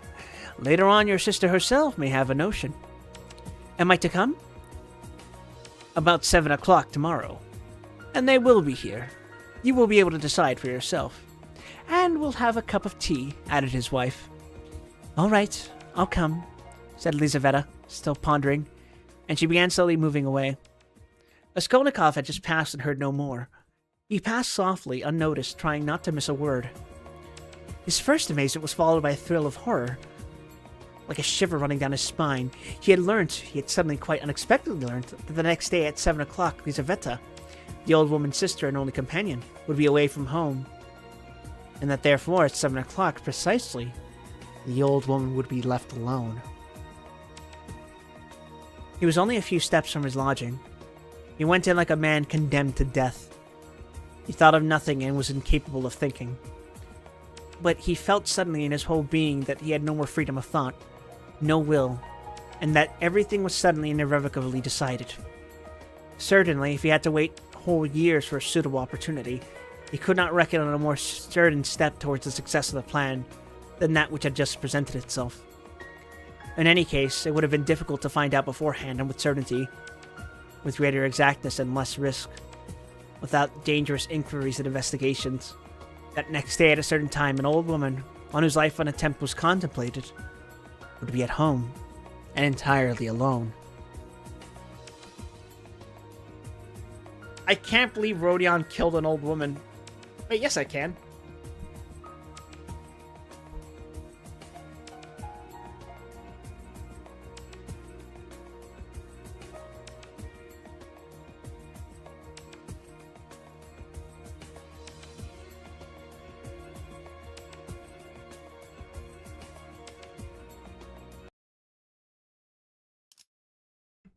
Well, anyway, how about we test out that,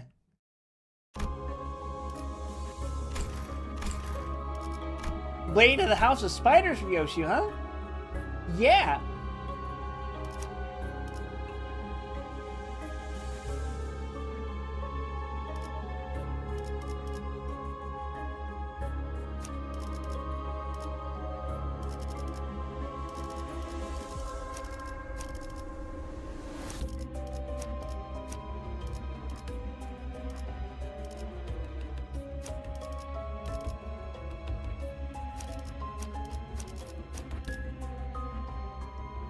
반드시 팬다. 아비들도 거미집도 지금까지와 앞으로의 모든 것을.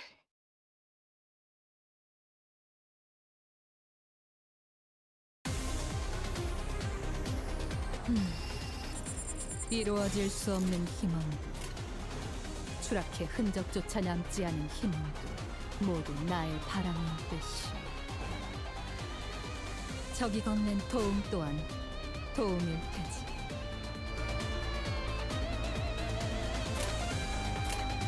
재밌겠는데?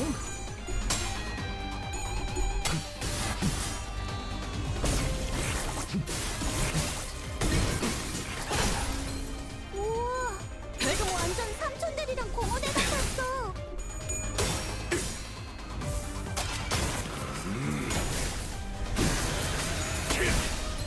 전격발.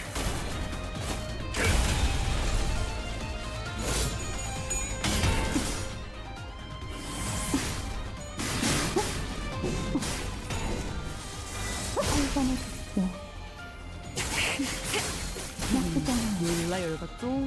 이름은 알고 있겠지. 예측은 의미 없다. Brienne first, huh? 마침내 끊어낸다.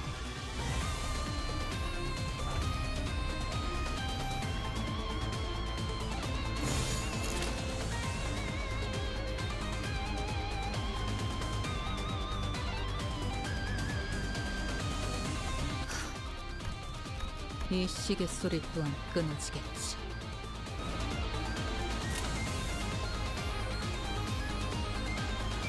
There goes my fell bullet strategy. 받아볼 텐가. 이거 금강 맞지? 필살.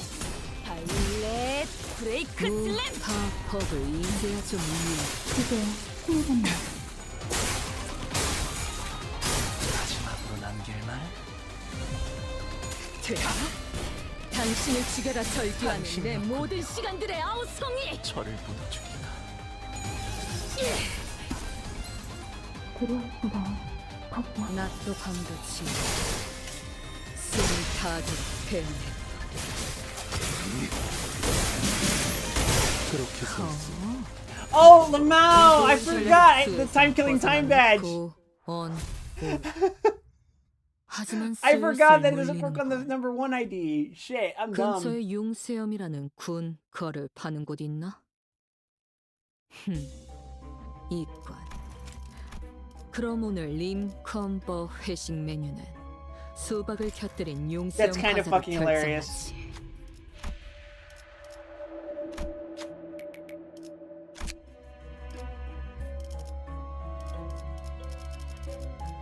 오, 4, 3, 1 시작.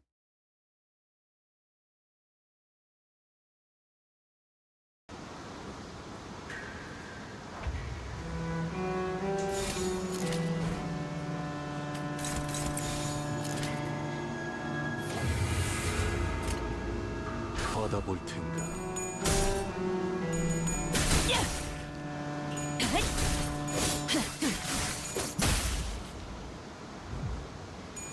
Die.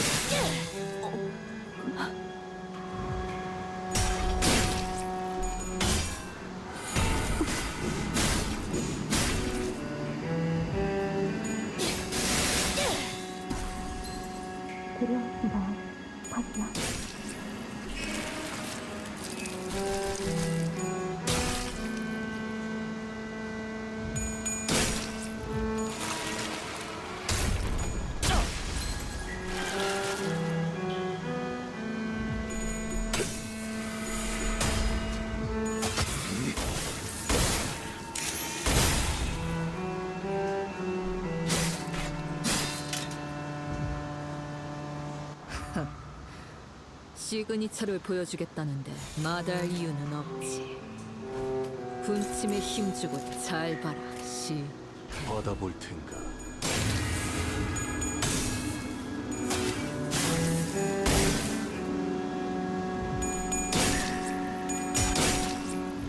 Kill. 떠돌면서 이제 어떡하지 같은 시시한 말은 하지 마. 그 별을 잊지 대만 못함이 서글플. 해야 할 일은 밭돌 자신만만하게 뿐이지. 달려가더니 그림자감이었던 거야?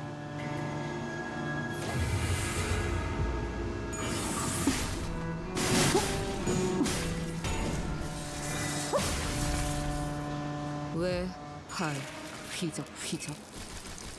유령이라도 잡는 중인가?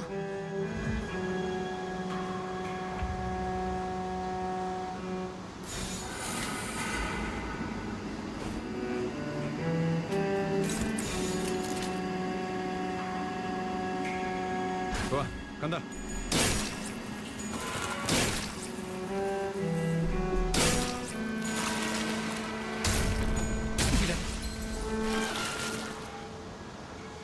이 순간이 다 되어내리라.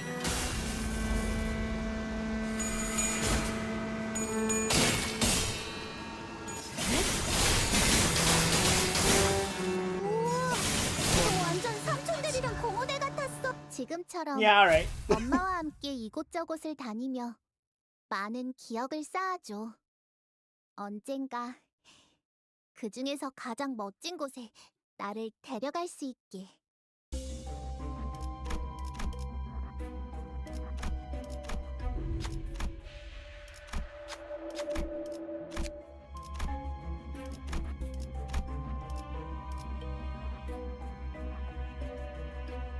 Thumb kappa moment.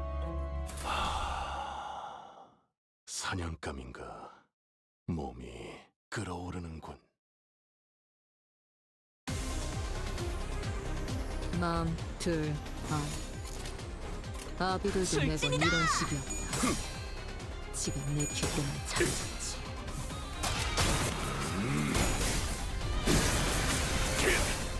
전탄격발.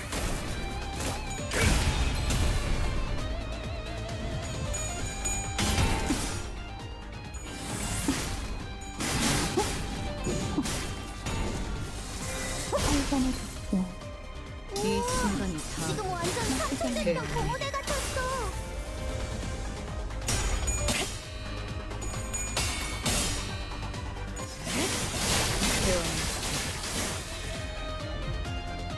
Die.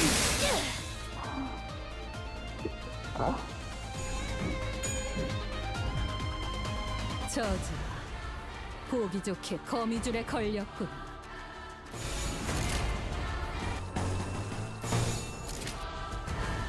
받아볼 텐가. 낮도 밤같이 숨이 가득 배어나군. 이제 쉼 피해선 벗어났네.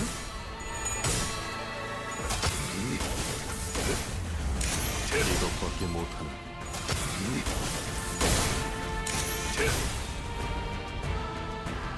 어릴 땐 몰랐어. 왜 엄마가 삼촌들이랑 날 이 순간이 다 배어내리라. 그 외부 강사들 Wait, why am I using your dodge? 내려라는 All the House of Spiders are dead. You just have to let nature take its course for everyone else. 더 대단한 기술을 매번 엄마에게 가르쳐줬거든.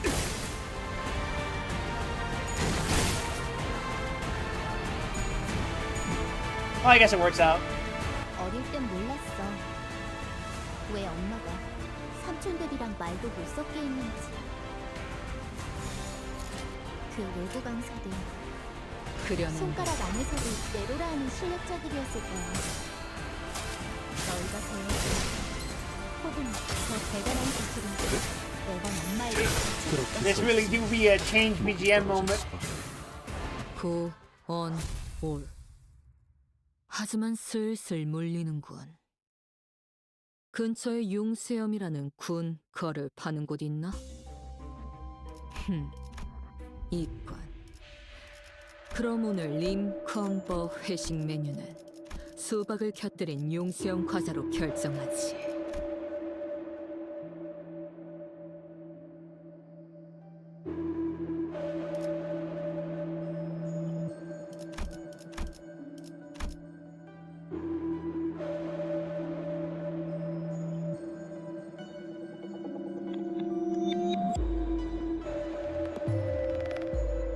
This will be silly, but what if I just do this?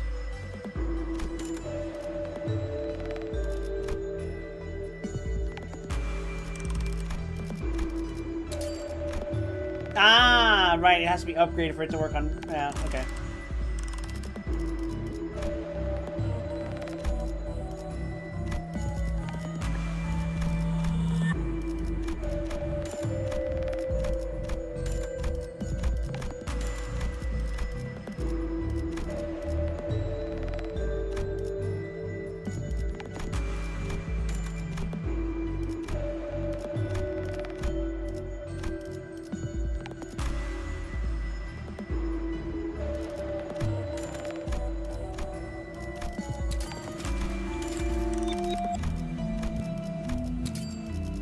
Wait.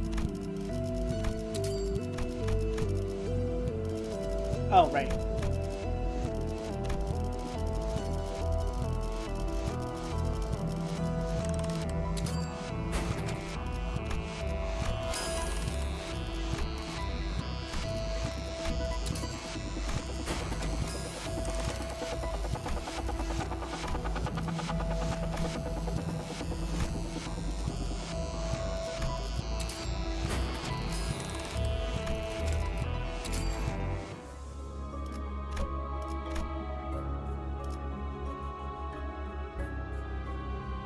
Don Quixote never die.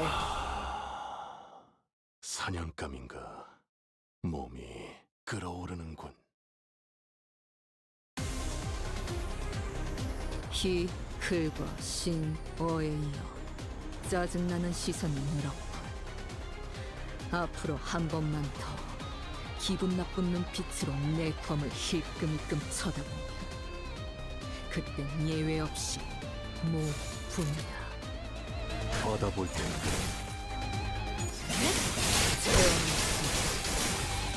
우와, 지금 완전 삼촌들이랑 공원에 같았어. 전탄격발.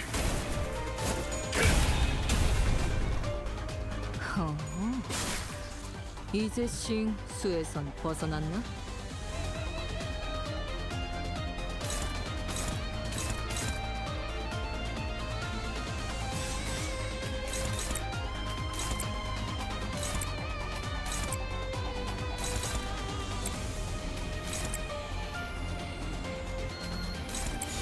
그려낸다.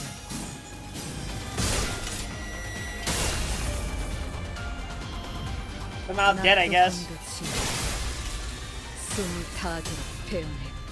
너희에게 꽃을 달아준다면 가까우니. 피아노가 어울리겠어. 지금처럼 엄마와 함께 Alright. 이곳저곳을 다니며 I couldn't kill everyone on the first 나는 floor, but 기억을 it's 쌓아줘. fine. 언젠가 그 중에서 가장 멋진 곳에 나를 데려갈 수 있게. I really should have read what order she prioritizes killing the House of Spiders in. I thought it was the exact opposite.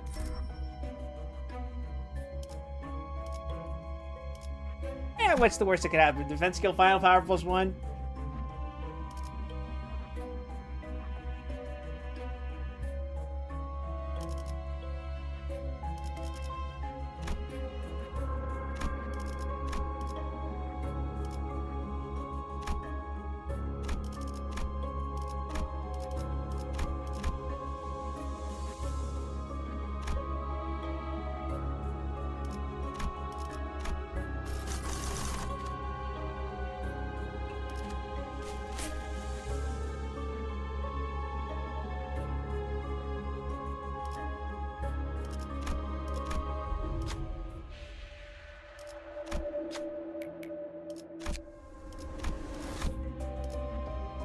I guess I should have gone for this one. It's fine. Okay, I will be right back. I need to go use the restroom, but then we'll be back to read, okay?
Alright, we're back.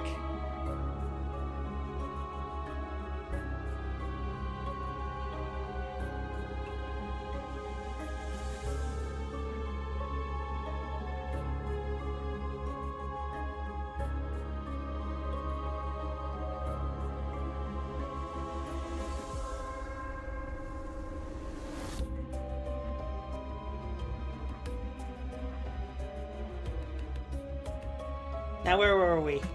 Have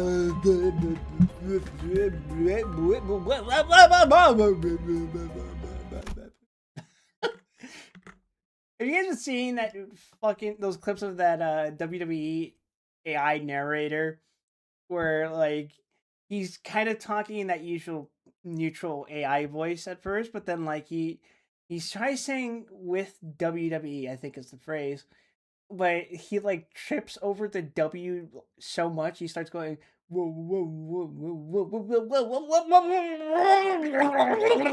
whoa. He starts doing like fleshy noises. And almost starts sounding like Donald Duck, where it just descends to whoa, whoa, whoa, whoa, whoa. It's fucking comedy gold.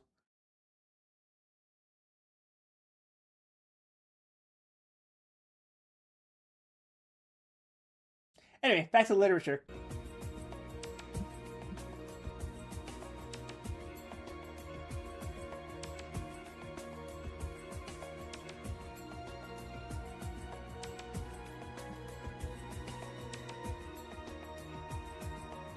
Just want to make sure you guys were awake for that. Later on, Raskolnikov happened to find out why the huckster and his wife had invited Lizaveta. It was a very ordinary matter, and there was nothing exceptional about it. A family who had come to the town and been reduced to poverty were selling their household goods and clothes, all women's things. As the things would have fetched little on the market, they were looking for a dealer. This was Lizaveta's business. She undertook such jobs and was frequently employed, as she was very honest and always fixed a fair price and stuck to it. She spoke, as a rule, little, and as we have said already, she was very submissive and timid. But Raskolnikov had become superstitious of late. The traces of superstition remained in him long after, and were almost ineradicable. All in all, he was always afterwards disposed to see something strange and mysterious, as it were the presence of some peculiar influences and coincidences. In the previous winter, a student he knew called Pokarev, who had left for Kharkov, had chanced in conversation to give him the address of Alyona Ivanovna, the old pawnbroker, in case he might want to pawn anything. For a long while he did not go to her, for he had lessons and managed to get along somehow. 6 weeks ago he remembered the address. He had 2 articles that could be pawned.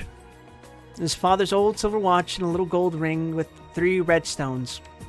A present from his sister at parting. He decided to take the ring. When he found the old woman, he felt an insurmountable repulsion for her at the first glance. Though he knew nothing special about her. He got 2 rubles from her and went into a miserable little tavern on his way home. He asked for tea, sat down and sank into deep thought. A strange idea was pecking at his brain like a chicken in the egg, and very, very much absorbed him. Almost beside him at the next table was sitting a student, whom he did not know and had never seen, and with him a young officer. They had played a game of billiards and began drinking tea. All at once he heard the student mention to the officer and the pawnbroker Alyona Ivanovna and give him her address. This of itself seemed strange to Raskolnikov. He had just come to her, and here at once heard her name. Of course it was a chance, but he could not shake off a very extraordinary impression. And here someone seemed to be speaking expressly for him. The student began telling his friend various details about Alyona Ivanovna.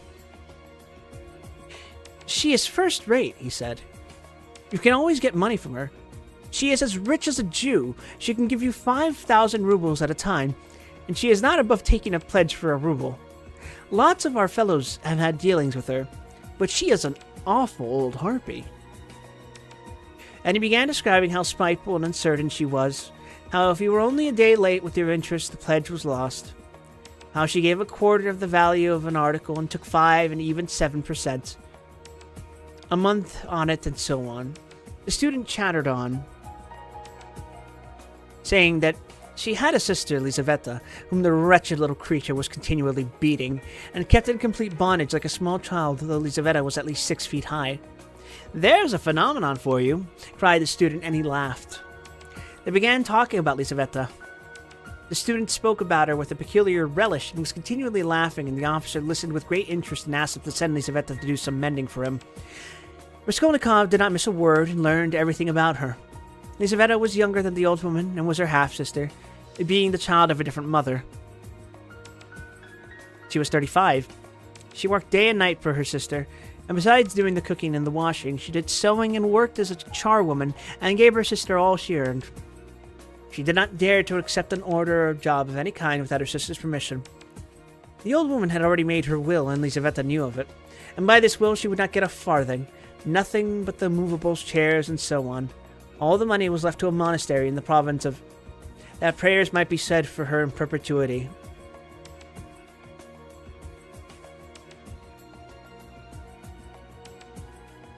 Lizaveta was of lower rank than her sister, unmarried and awfully uncouth in appearance. Remarkably tall, with long feet that looked as if they were bent outward. She always wore battered goatskin shoes, and she was clean in her person. What the student expressed most surprise and amusement about was the fact that Lizaveta was continually with child. What?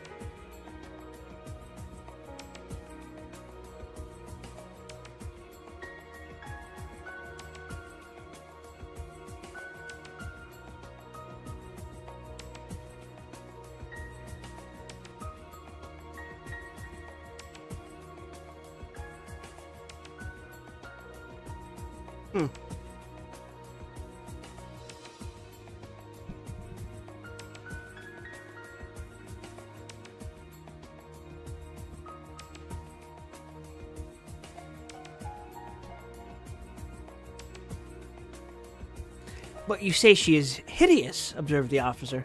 "Yes, she is so dark-skinned and looks like a soldier dressed up, but you know she is not at all hideous. She has such a good-natured face and eyes, strikingly so. And the proof of it is that lots of people are attracted by her. She is such a soft, gentle creature, ready to put up with anything. Always willing to do anything. And her smile is really very sweet." "You seem to find her attractive yourself," laughed the officer. "From her queerness. No, I'll tell you what. I could kill that damned old woman and make off with her money, I assure you, without the faintest conscience prick," the student added with warmth. The officer laughed again while Raskolnikov shuddered. How strange it was. "Listen, I want to ask you a serious question," the student said hotly. "I was joking, of course, but look here. On one side, we have a stupid, senseless, worthless, spiteful, ailing, horrid old woman, not simply useless, but doing actual mischief, who has not an idea what she is living for herself, and who will die in a day or two in any case. You understand? You understand?" Yes, I understand," answered the officer, watching his excited companion attentively. "But listen then.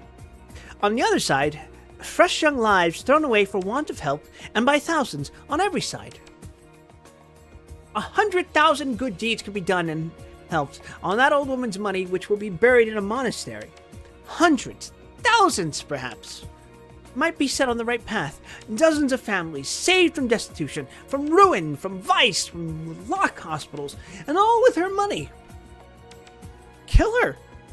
Take her money, and with the help of it, devote oneself to the service of humanity and the good of all. What do you think? Would not one tiny crime be wiped out by thousands of good deeds?"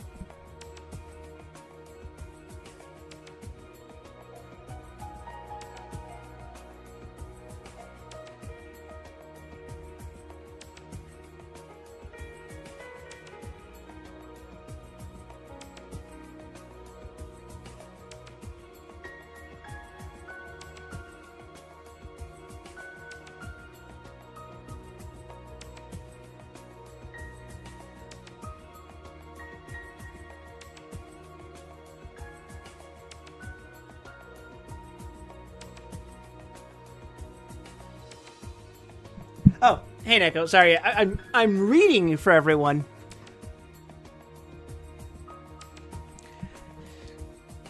For one life, thousands would be saved from corruption and decay. One death and 100 lives in exchange. It's simple arithmetic. Besides, what value has the life of that sickly, stupid, ill-natured old woman in the balance of existence? No more than the life of a louse, of a black beetle. Less, in fact, because the old woman is doing harm.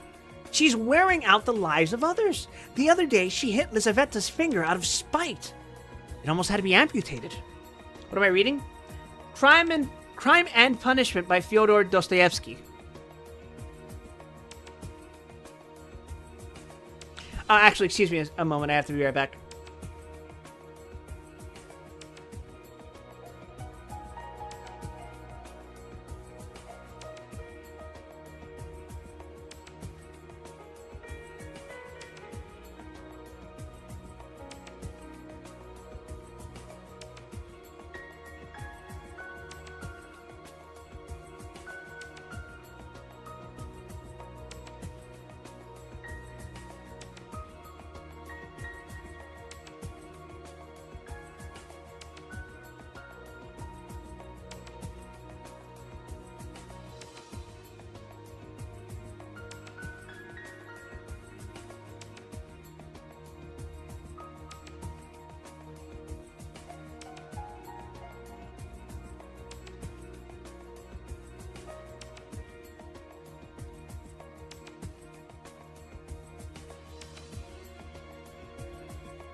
Alright, sorry about that. I'm back.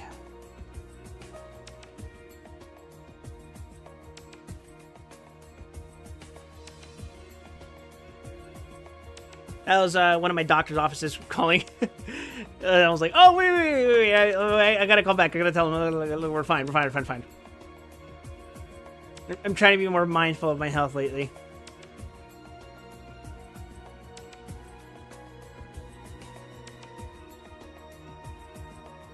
Anyway.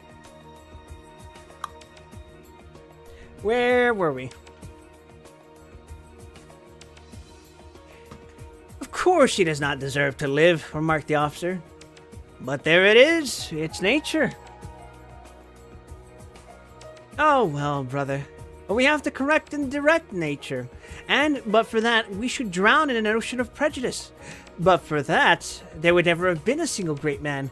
They talk of duty, conscience. I don't want to say anything against duty and conscience. But the point is, what do we mean by them? Stay. I have another question to ask you. Listen. No, you stay. I'll ask you a question. Listen. Well, you are talking and speechifying away, but tell me, would you kill the old woman yourself? Of course not. I was only arguing the justice of it. It's nothing to do with me. But I think if you would not do it yourself, there's no justice about it. Let us have another game. Wow, base, wow. Raskolnikov was violently agitated. Of course, it was all ordinary youthful talk and thought, such as he had often heard before in different forms and on different themes. Well, why had he happened to hear such a discussion and such ideas at the very moment when his own brain was just conceiving the very same idea? And why, just the moment when he had brought away the embryo of his idea from the old woman, had he dropped at once upon a conversation about her? This coincidence always seemed strange to him. Rodion is being fed information by the CIA. This trivial talk in a tavern had an immense influence on him in later action, as though there had really been in it something preordained, some guiding him.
I feel like there's like a timer counting down above Rodion's head.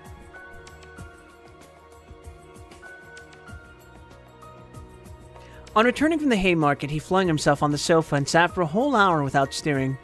Meanwhile, it got dark. He had no candle, and indeed it did not occur to him to light up. He could never recollect whether he had been thinking about anything at that time.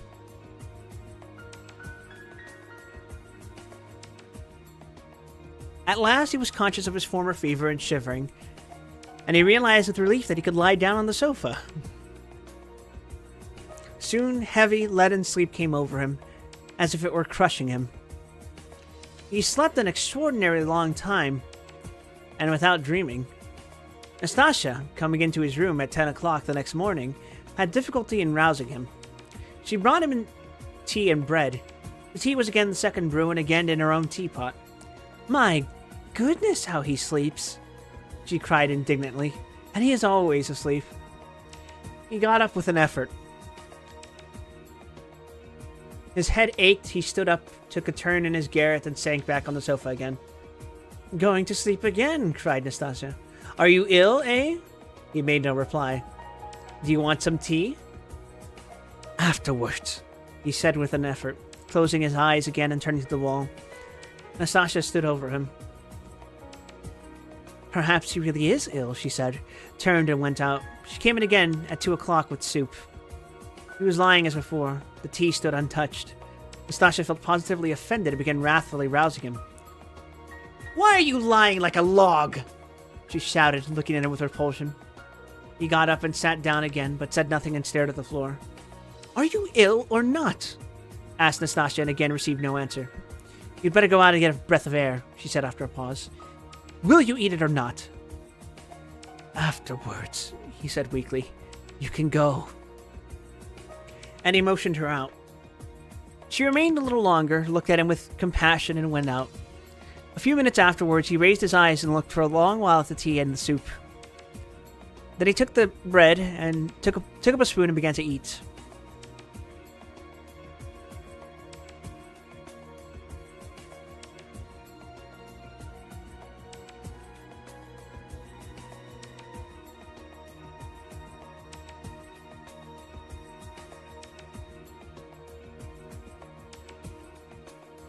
He ate a little, 3 or 4 spoonfuls without appetite, as it were mechanically. His head ached less. After his meal, he stretched himself on the sofa again, but now he could not sleep. He lay without stirring, with his face in the pillow. He was haunted by daydreams, and such strange daydreams. In one that kept recurring, he fancied that he was in Africa, in Egypt, in some sort of oasis. The caravan was resting, the camels were peacefully lying down, the palms stood all round in a complete circle. All the party were at dinner, but he was drinking water from a spring which flowed gurgling close by. And it was so cool, it was wonderful, wonderful. Blue, cold water running along the parti-colored stones and over the clean sand which glistened here and there like gold. Suddenly he heard a clock strike.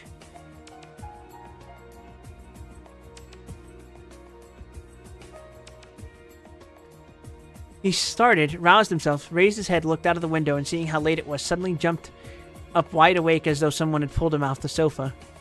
He crept on tiptoe to the door, stealthily opened, and began listening on the staircase. His heart beat terribly, but all was quiet on the stairs as if everyone was asleep. It seemed to him strange and monstrous that he could have slept in such forgetfulness from the previous day and had done nothing, had prepared nothing, yet... And meanwhile, perhaps it had struck 6. And his drowsiness and stupefaction were followed by an extraordinary, feverish, as it were, distracted haste. But the preparations to be made were few. He concentrated all his energies on thinking of everything and forgetting nothing, and his heart kept beating and thumping so that he could hardly breathe. First he had to make a noose and sew it into his overcoat, a work of a moment. He rummaged under his pillow and picked out amongst the linen stuffed away under it a worn-out, old, unwashed shirt. From its rags he tore a long strip, a couple of inches wide and about 16 inches long. He folded the strip in 2, took off his wide, strong summer overcoat and some stout cotton material, his only outer garment, and began sewing the 2 ends of the rag on the inside, under the left armhole. His hands shook as he sewed, but he did it successfully so that nothing showed outside when he put the coat on again. The needle and thread he had got ready long before, and they lay on his table on a piece of paper. As for the noose, it was a very ingenious device of his own. The noose was intended for the axe. It was impossible for him to carry the axe to the street in his hands. And if hidden under his coat, he would still have had to support it with his hand, which would have been noticeable. Now he had only to put the head of the axe in the noose, and it would hang quietly under his arm on the inside. Putting his hand in his coat pocket, he could hold the end of the handle all the way, so that it did not swing, and as the coat was very full, a regular sack in fact, it could not be seen from the outside that he was holding something with the hand that was in his pocket. This noose, too, he had designed a fortnight before. When he had finished with this, he thrust his hand into a little opening between his sofa and the floor, fumbled in the left corner, and drew out the pledge, which he had got ready long before and hidden there. This pledge was, however, only a smoothly planed piece of wood, the size and thickness of a silver cigarette case. He picked up this piece of wood in one of his wanderings in a courtyard where there was some sort of workshop. Afterwards, he had added to the wood a thin, smooth piece of iron, which he had also picked up at the time in the street. Put in the iron, which was a little smaller on the piece of wood, he fastened them very firmly, crossing and recrossing the thread round them. Then wrapped them carefully and daintily in clean white paper and tied up the parcel so that it would be very difficult to untie it. This was in order to divert the attention of the old woman for a time, while she was trying to undo the knot, so to gain a moment. The iron strip was added to give weight, so that the woman might not guess the first minute that the thing was made of wood. All this had been stored by him beforehand under the sofa. He had only just got the pledge out when he heard someone suddenly shout in the yard. It struck 6 long ago. Long ago? My God! He rushed to the door, listened, caught up his hat, and began to descend his 13 steps, cautiously, noiselessly, like a cat. He had still the most important thing to do, to steal the axe from the kitchen. The deed must be done with an axe he had decided long ago. He had also a pocket pruning knife, but he could not rely on the knife and still less on his own strength. And so resolved finally on the axe. We may note in passing one peculiarity in regard to all the final resolutions taken by him in the matter. They had one strange characteristic. The more final they were, the more hideous and the more absurd they at once became in his eyes. In spite of all his agonizing inward struggle, he never for a single instant at all that time could believe in carrying out of his plans. And indeed, if it had ever happened that everything to the least point could have been considered and finally settled, and no uncertainty of any kind had remained, he would, it seems, have renounced it all as something absurd, monstrous, and impossible. But a whole mass of unsettled points and uncertainties remained. As for getting the axe, that trifling business cost him no anxiety, for nothing could be easier. Nastasia was continually out of the house, especially in the evenings. She would run in to the neighbors or to a shop, and always left the door ajar. It was the one thing the handlady was always scolding her about. And so when the time came, he would only have to go quietly into the kitchen and to take the axe, and an hour later, when everything was over, go in and put it back again. But these were doubtful points. Supposing he returned an hour later to put it back, and Nastasia had come back and was on the spot, he would of course have to go by and wait till she went out again. But supposing she were in the meantime to miss the axe, look for it, make an outcry, that would mean suspicion, or at least grounds for suspicion. But those were all trifles which he had not even begun to consider, and indeed he had no time. He was sticking to the chief point and putting off trifling details until he could believe in it all. But that seemed utterly unattainable. So it seemed to himself, at least. He could not imagine, for instance, that he would sometime leave off thinking, get up and simply go there. Even his late experiment, in essence his visit with the object of a final survey of the place, was simply an attempt at an experiment, far from being the real thing. As though one should say, come, let us go and try it. Why dream about it? And at once, he had broken down and had run away cursing in a frenzy with himself. Meanwhile, it would seem, as regards to the moral question, that his analysis was complete. His casuistry had become keen as a razor, and he could not find rational objections in himself. In the last resort, he simply ceased to believe in himself and doggedly, slavishly sought arguments in all directions, fumbling for them, as though someone were forcing and drawing him to it. At first, long before indeed, he had been much occupied with one question. why almost all crimes are so badly concealed and so easily detected, and why almost all criminals leave such obvious traces. He had come gradually to many different and curious conclusions, and in his opinion, the chief reason lay not so much in the material impossibility of concealing the crime, as in the criminal himself.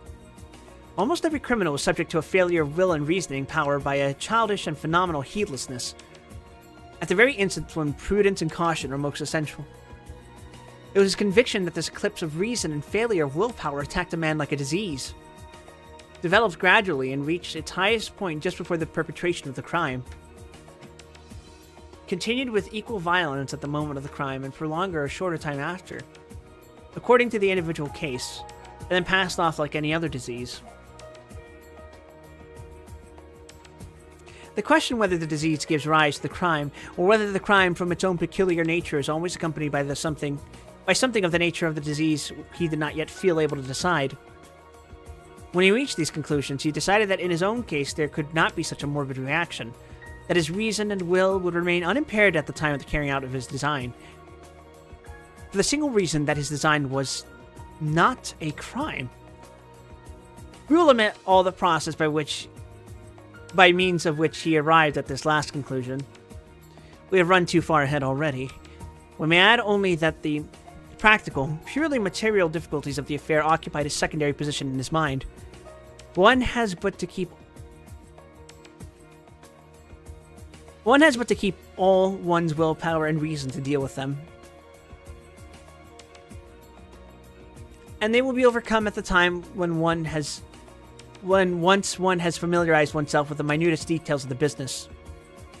But this preparation had never begun.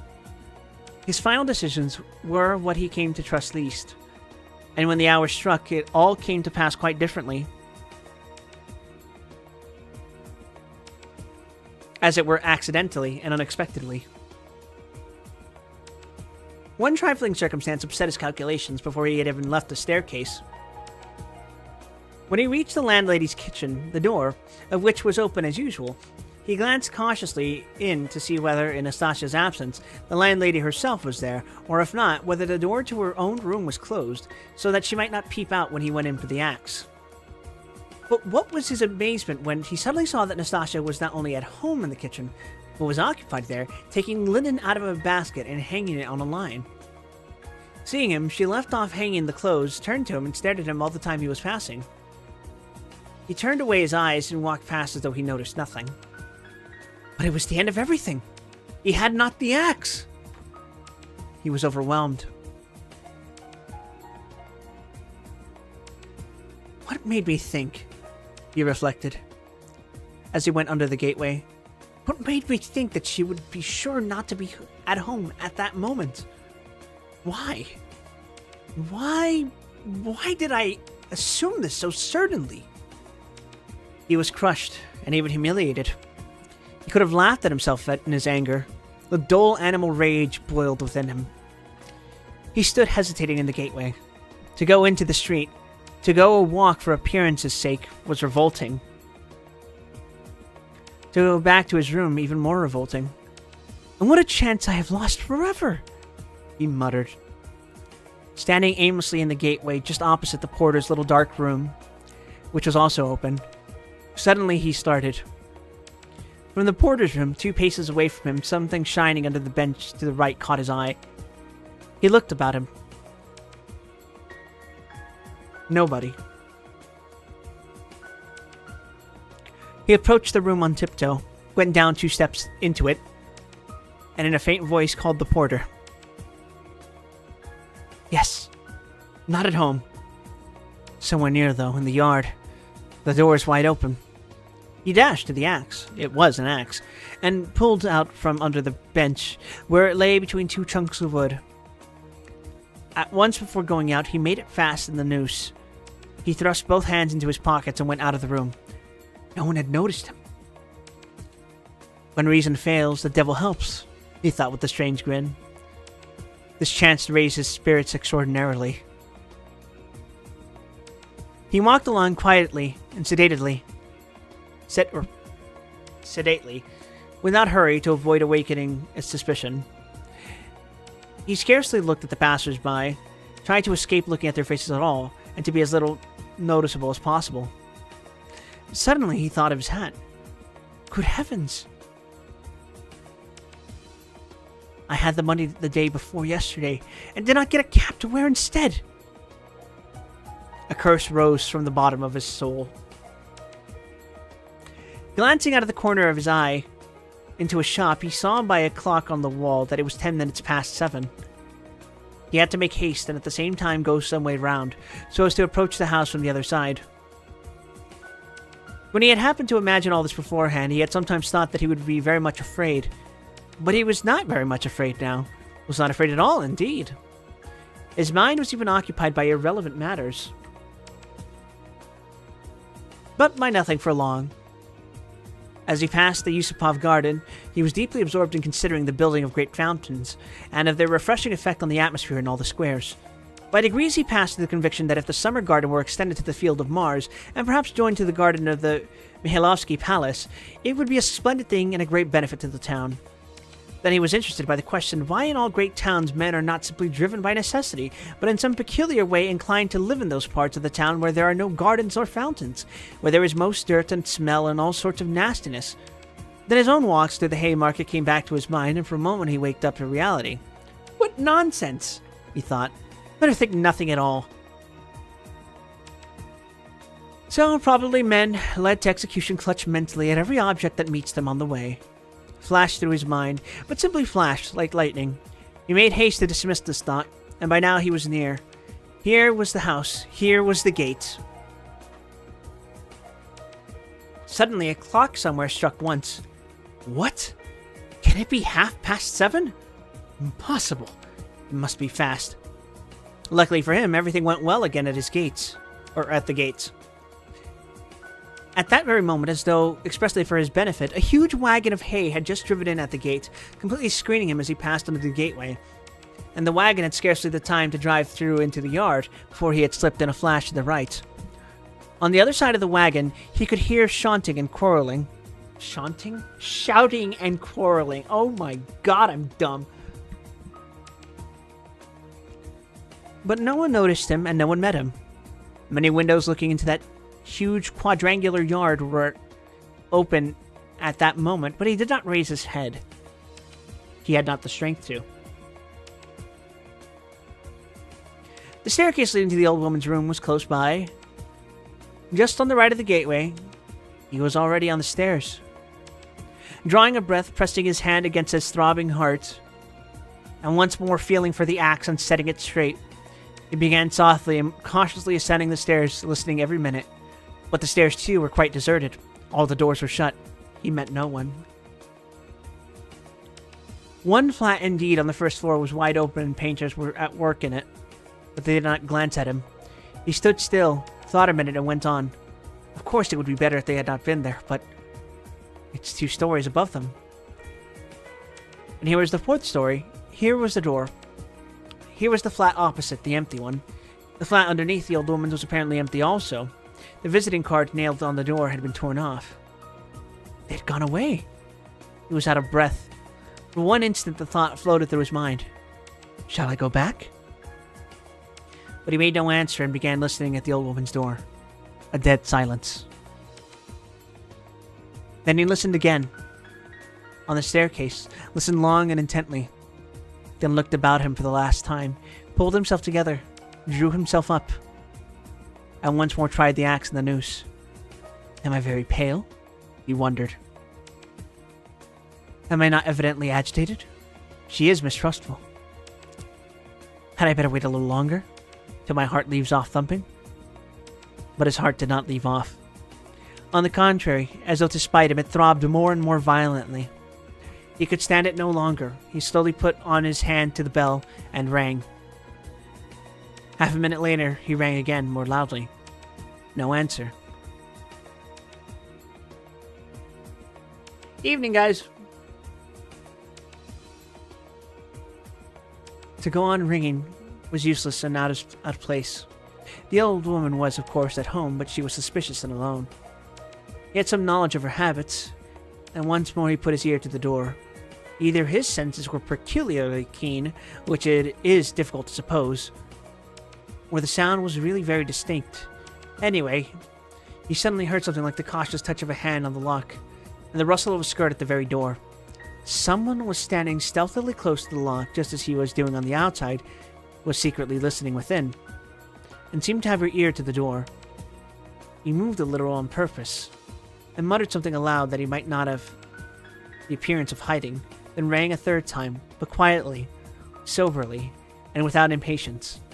Recalling it afterwards, that moment stood out in his mind vividly, distinctly, forever. He could not make out how he had such cunning, for his mind was as it were clouded at moments, and he was almost unconscious of his body.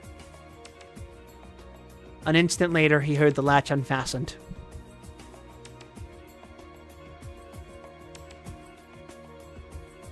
Yeah, we're about to kill an old woman! Let's go!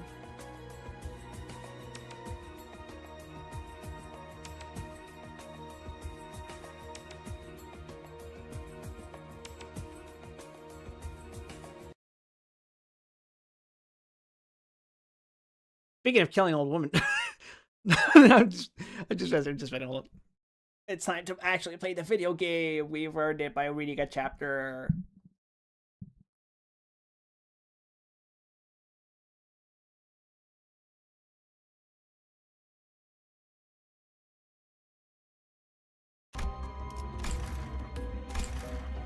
I didn't think he'd actually do it. I thought he was gonna kill someone else completely randomly. But it looks like he's gonna just fucking do it. He's gonna murk an old lady. 사냥감인가 몸이 끓어오르는군.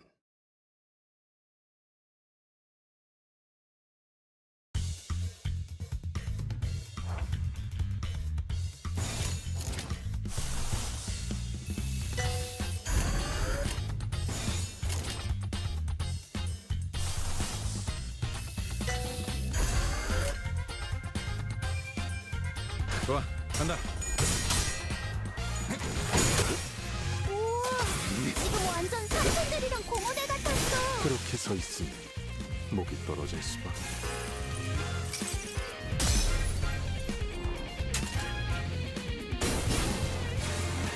성수의 미래를 장엄한 과거에 몰랐음. 현금의 일생, 산산다의 색깔. 이제 수에서 벗어났네.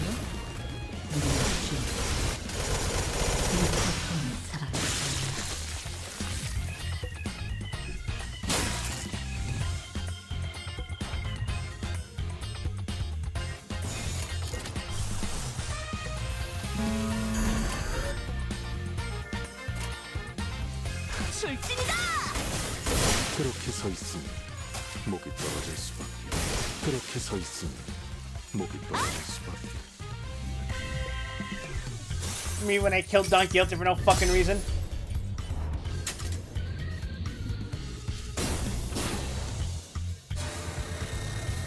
성수의 미래를 바보. 장엄한 과거에 머물러.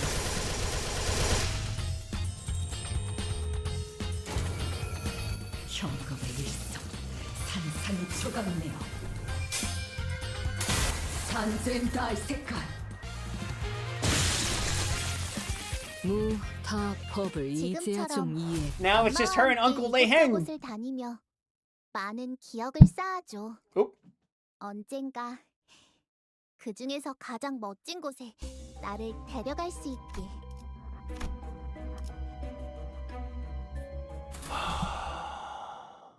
사냥감인가 몸이 끓어오르는군. 원치 않게 받은 선물도 도움이 될 때가 있지.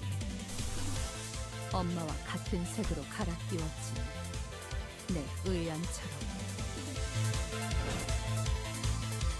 He doesn't count as a house of spiders. I shouldn't do that. 받아볼 테니 이 순간이 다 배운 일이라. 우와, 지금 완전 삼촌들이랑 공원에 같았어.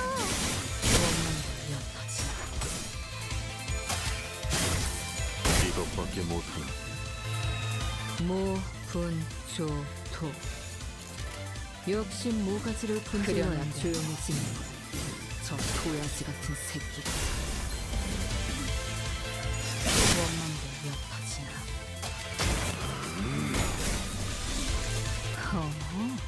지금처럼 이제 엄마와 싱수에선 함께 벗어났나? 이곳저곳을 다니며 Does this game have auto? 많은 They're 기억을 working on it, but it 쌓아줘. doesn't have it yet. 언젠가 그 중에서 가장 Closest thing 멋진 is 곳에 win rate, which 나를 I keep 데려갈 수 pressing. 있게.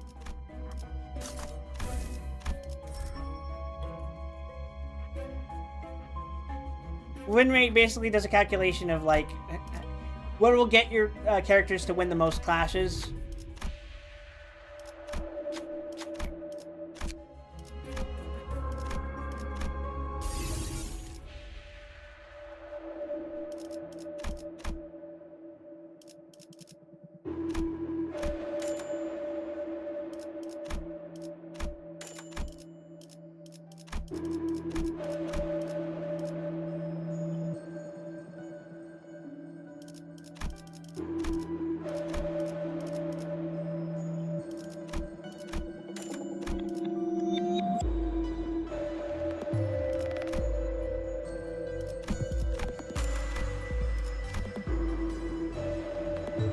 Damn, I don't even get to use Sharp Needle.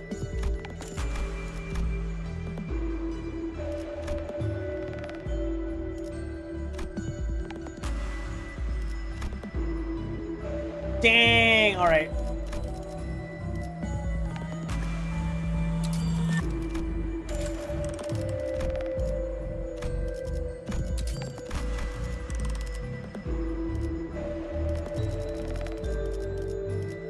One more time. Oh, that sucks.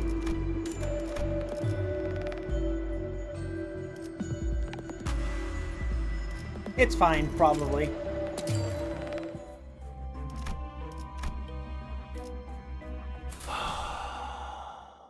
사냥감인가? 몸이 끓어오르는군. 누가 화났을 땐 이렇게 숨소리도 내지 말고 숨어 있어야 해.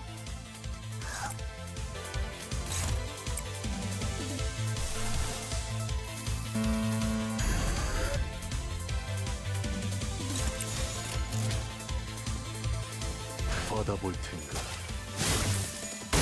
Me when I have to kill all my friends.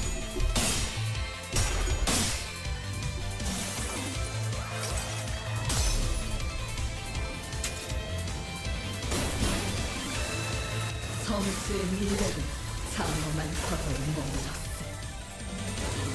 현금의 일상, 산산이 산센다이 색깔. 우와, 지금 낯도 완전 반대지. 삼촌들이랑 동원회 같았어. 숨이 다 들어 베어내.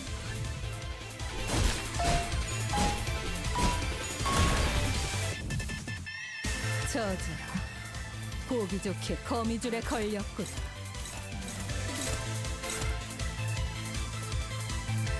Never mind, I guess the thumb combo just was goated like that. 그려는데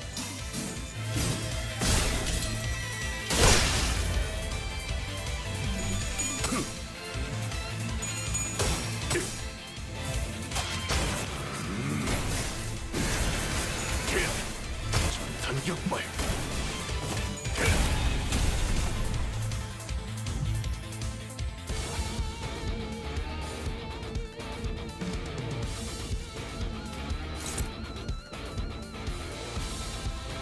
넌 위아래가 없군.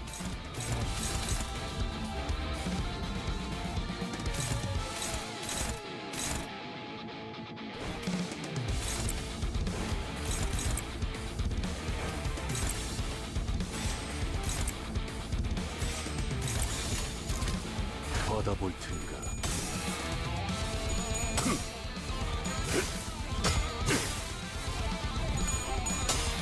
Please kill him! He's too goated to be alive! 총알값 아까울 놈은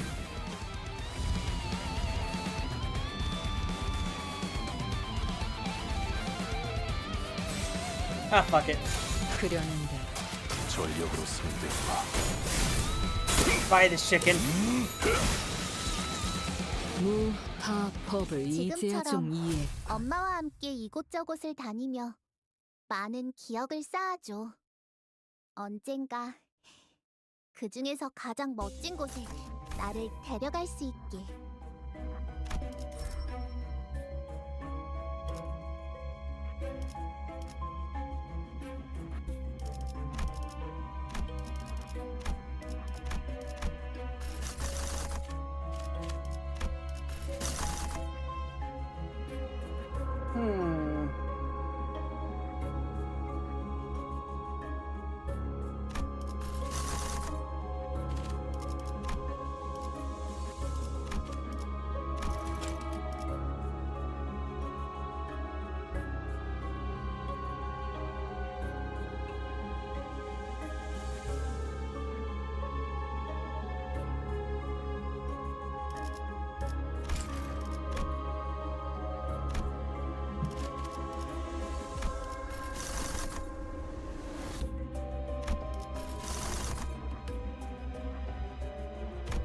Trying to figure out what floor she would like.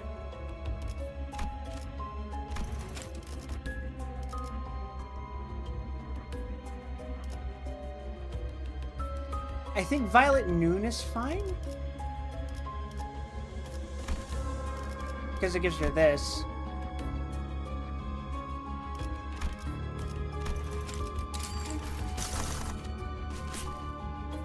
But only if she gets that specific, you'll get the. Otherwise, it's kind of a waste of her time.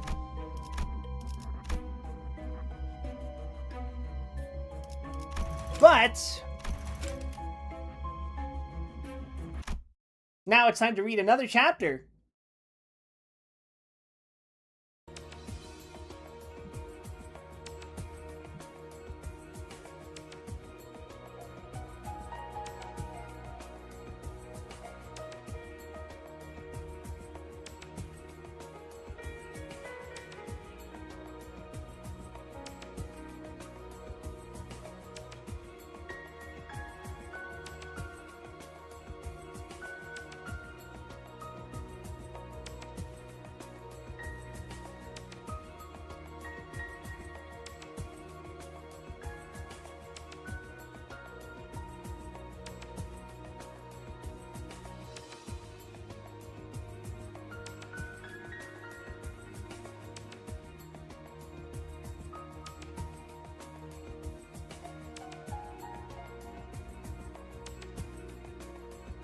Where is it? There we go. Literature!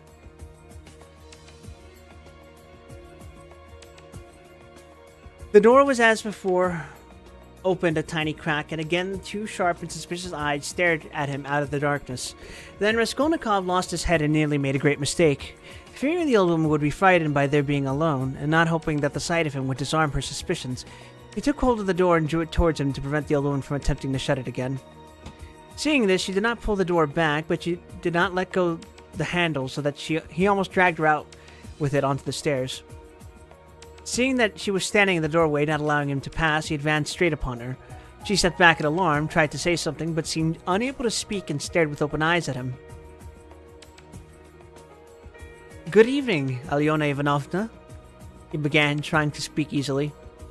But his voice would not obey him. It broke and shook. I have come. I have brought something, but we'd better come in to the light. And leaving her, he passed straight into the room uninvited. The old woman ran after him. Her tongue was unloosed. Good heavens! What is it? Who is it? What do you want? Well, Yana Ivanovna, you know me. Raskolnikov. Here, I brought you the pledge I promised the other day. And he held out the pledge. The old woman glanced for a moment at the pledge, but at once stared in the eyes of her uninvited visitor. She looked intently, maliciously, and mistrustfully. A minute passed. He even fancied something like a sneer in her eyes, as though she had already guessed everything. He felt that he was losing his head, that he was almost frightened. So frightened that if she were to look like that and not say a word for another half minute, he thought he would have run away from her. Why do you look at me as though you did not know me? He said suddenly, also with malice. Take it if you like. If not, I'll go elsewhere. I am in a hurry. He had not even thought of saying this, but it was suddenly said of itself. The old woman recovered herself, and her visitor's resolute tone evidently restored her confidence.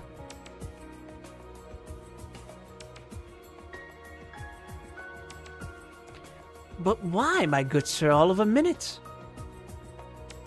What is it? She asked, looking at the pledge. The silver cigarette case. I spoke of it last time, you know. She held out her hand. Well, how pale you are, to be sure. And your hands are trembling too? Have you been bathing or what? Fever, he answered abruptly. You can't help getting pale, if you've nothing to eat. He added, with difficulty articulating the words. His strength was failing him again, but his answer sounded like the truth. The old woman took the pledge. What is it? She asked once more, scanning Raskolnikov intently and weighing the pledge in her hand. A thing. Cigarette case. Silver. Look at it. It does not seem somehow like silver. How he has wrapped it up. Trying to untie the string and turning to the window to light. All her windows were shut in spite of the stifling heat. She left him altogether for some seconds and stood with her back to him. He unbuttoned the coat and freed the axe from the noose. Yet he did not take it out altogether, simply holding it in his right hand under the coat. His hands were fearfully weak. He felt them every moment growing more numb and more wooden. He was afraid he would let the axe slip and fall. A sudden giddiness came over him. But what has he tied it up like this for? The old woman cried with vexation and moved towards him. He had not a minute more to lose. He pulled the axe quite out, swung it with both arms, scarcely conscious of himself, and almost without effort, almost mechanically, "Hey, Paul!" brought the blunt side down on her head.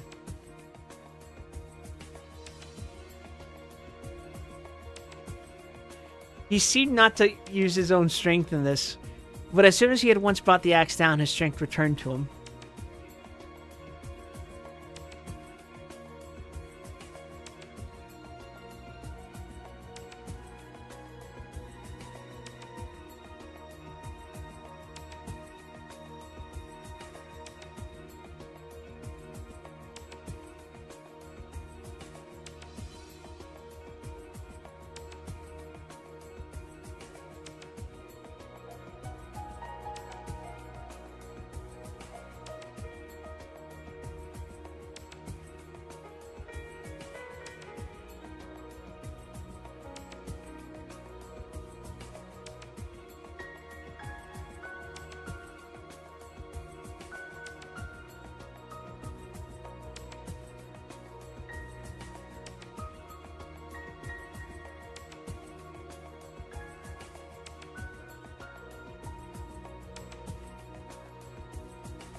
I can't believe he fucking Huey Lewis and then use her.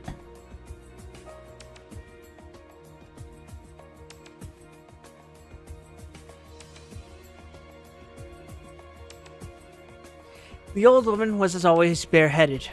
Her thin, light hair streaked with gray, thickly smeared with grease, was plaited in a rat's tail and fastened by a broken horn comb which stood out on the nape of her neck. And she was so short the blow fell on the very top of her skull. She cried out, but very faintly. Suddenly sank all of a heap on the floor, raising her hands to her head. In one hand she still held the pledge. Then he dealt her another, and another blow with the blunt side and on the same spot. The blood gushed forth as from an overturned glass. The body fell back.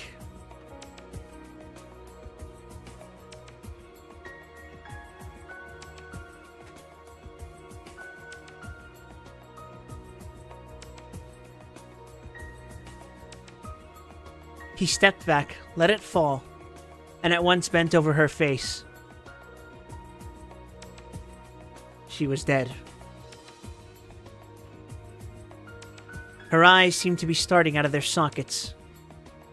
The brow and the whole face were drawn and contorted convulsively. He laid the axe on the ground near the dead body and felt at once in her pocket, trying to avoid the streaming blood. The same right-hand pocket from which he had taken the key on his last visit. He was in full possession of his faculties, free from confusion or giddiness, but his hands were still trembling. He remembered afterwards that he had been particularly collected and careful, trying all the time not to get smeared with blood.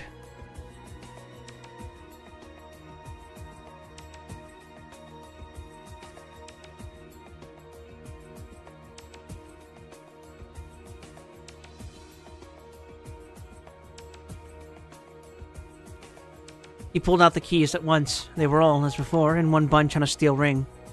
He ran at once into the bedroom with them. It was a very small room with a whole shrine of holy images. Against the other wall stood a big bed, very clean and covered with a silk patchwork wadded quilt. Against the third wall was a chest of drawers. Strange to say, so soon as he began to fit the keys into the chest, so soon as he heard their jingling, a convulsive shudder passed over him. He suddenly felt tempted again to give it all up and go away, but that was only for an instant. It was too late to go back. He positively smiled at himself, when suddenly another terrifying idea occurred to his mind. He suddenly fancied that the old woman might still be alive and recover her senses.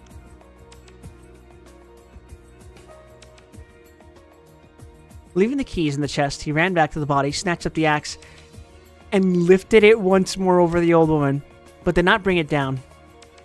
There was no doubt that she was dead. Bending down and examining her again more closely, he clearly saw that the skull was broken and even battered in on one side. He was about to feel it with his finger, but drew back his hand, and indeed it was evident without that. Meanwhile, there was a perfect pool of blood. All at once he noticed the string on her neck. He tugged at it, but the string was strong and did not snap, and besides, it was soaked with blood. He tried to pull it out from the front of the dress, but something held it and prevented its coming. In his impatience, he raised the axe and again tried to cut the string from above on the body, but did not dare, and with difficulty, smearing his hand and the axe in the blood. After 2 minutes' hurried effort, he cut the string off. He cut the string and took it off without touching the body with the axe. He was not mistaken. It was a purse. On the string there were 2 crosses, one of cypress wood and one of copper, and an image in silver filigree, and with them a small greasy chamois leather purse with a steel rim and ring. The purse was stuffed very full. Raskolnikov thrust it in his pocket without looking at it, flung the crosses on the old woman's body, and rushed back into the bedroom, this time taking the axe with him. He was in terrible haste. He snatched the keys and began trying them again, but he was unsuccessful. They would not fit in the locks. It was not so much that his hands were shaking, but that he kept making mistakes.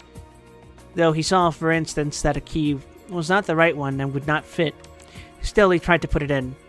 Suddenly he remembered and realized that the big key with the deep notches, which was hanging there with the small keys, could not possibly belong to the chest of drawers.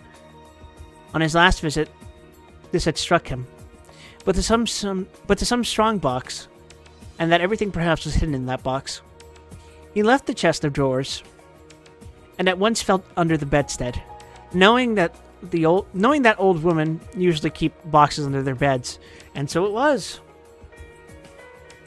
There was a good-sized box under the bed, at least a yard in length, with an arched lid covered with red leather and studded with steel nails. The notched key fitted at once and unlocked it. At the top, under a white sheet, was a coat of red brocade lined with hareskin. Under it was a silk dress, then a shawl, and it seemed as though there was nothing below but clothes.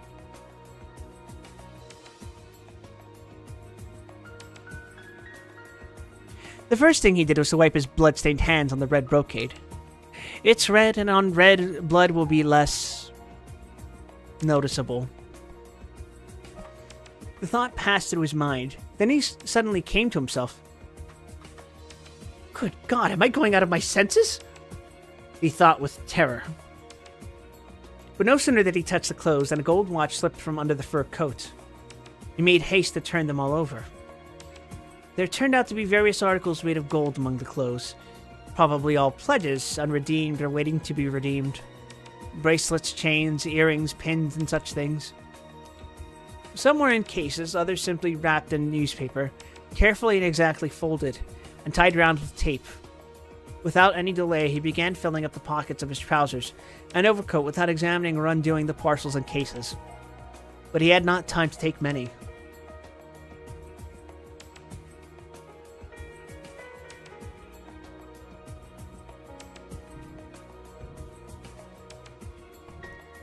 He suddenly heard steps in the room where the old woman lay.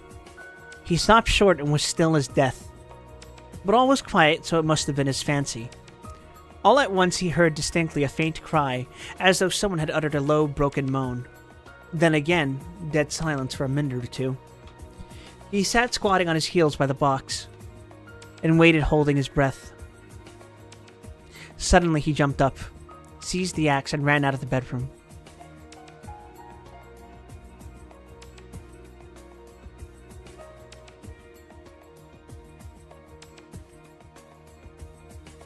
Oh shit.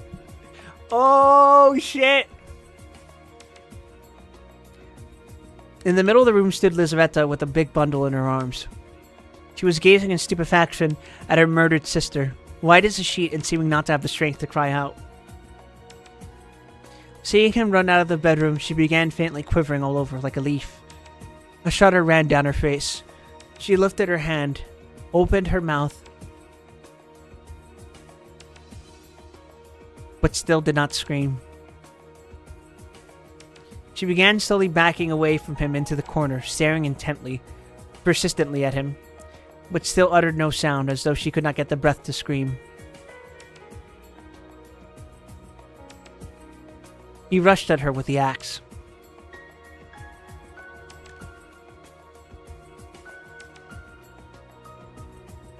Her mouth twitched piteously, as one sees babies' mouths when they begin to be frightened, stare intently at what frightens them, and are on the point of screaming.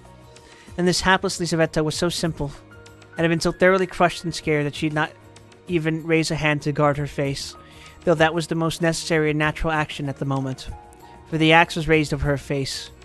She only put up her empty left hand, but not to her face. She was slowly holding it over before, as though motioning him away.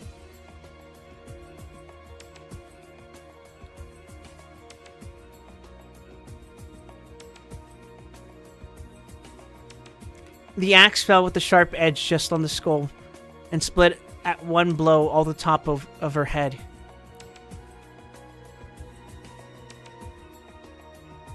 She fell heavily at once. Raskolnikov completely lost his head, snatched up her bundle, dropped it again, and ran to the entry. I thought he was gonna, freak out and let her go.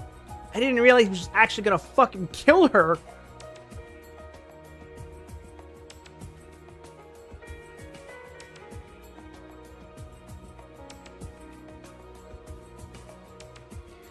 Jesus.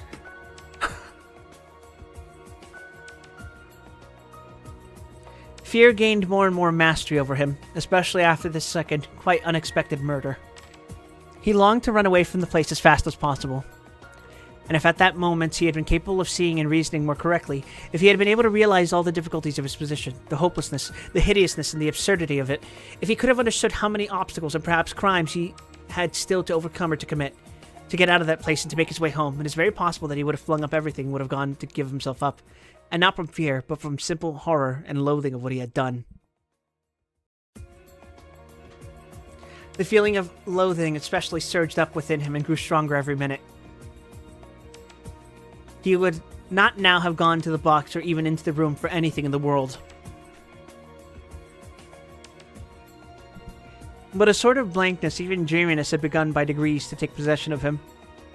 At moments he forgot himself, or rather forgot what was of importance and caught at trifles. Glancing, however, into the kitchen and seeing a bucket half full of water on the bench, he bethought him of washing his hands in the axe. His hands were sticky with blood. He dropped the axe with the blade in the water, snatched a piece of soap that lay near a broken saucer on the window, and began washing his hands in the bucket. When they were clean, he took out the axe, washed the blade, and spent a long time, about 3 minutes, washing the wood where there were spots of blood, rubbing them with soap. Then he wiped it all with some linen that was hanging to dry on a line in the kitchen, and then he was a long while attentively examining the axe at the window. There was no trace on it, only the wood was still damp. He carefully hung the axe in the noose under his coat. Then, as far as was possible in the dim light in the kitchen, he looked over his overcoat, his trousers, and his boots. At the first glance, there seemed to be nothing but stains on the boots. He wetted the rag and rubbed the boots, but he knew he was not looking thoroughly. That there might be something quite noticeable that he was overlooking. He stood in the middle of the room, lost in thought. Dark, agonizing ideas rose in his mind. The idea that he was mad at that moment. He was incapable of reasoning, of protecting himself. Yet he ought perhaps to be doing something utterly different from what he was now doing. Good God, he muttered. I must fly. Fly! And he rushed into the entry. But here a shock of terror awaited him such as he had never known before. He stood and gazed and could not believe his eyes. The door, the outer door from the stairs at which he had not long before waited and rung, was standing unfastened and at least 6 inches open. No lock, no bolts, all that time! The old woman had not shut it after him, perhaps as a precaution.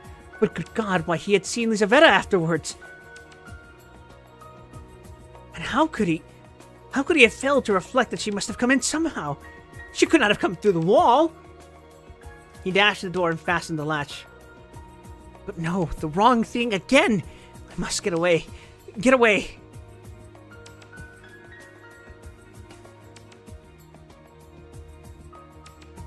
He unfastened the latch, opened the door, and began listening on the staircase.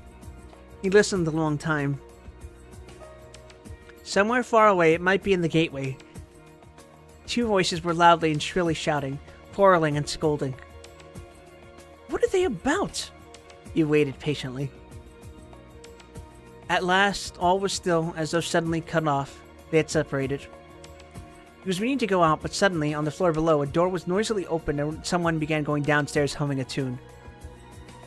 How is it they all make such a noise? Flashed through his mind. Once more he closed the door and waited. At last, all was still, not a soul stirring. He was just taking a step towards the stairs when he heard fresh footsteps.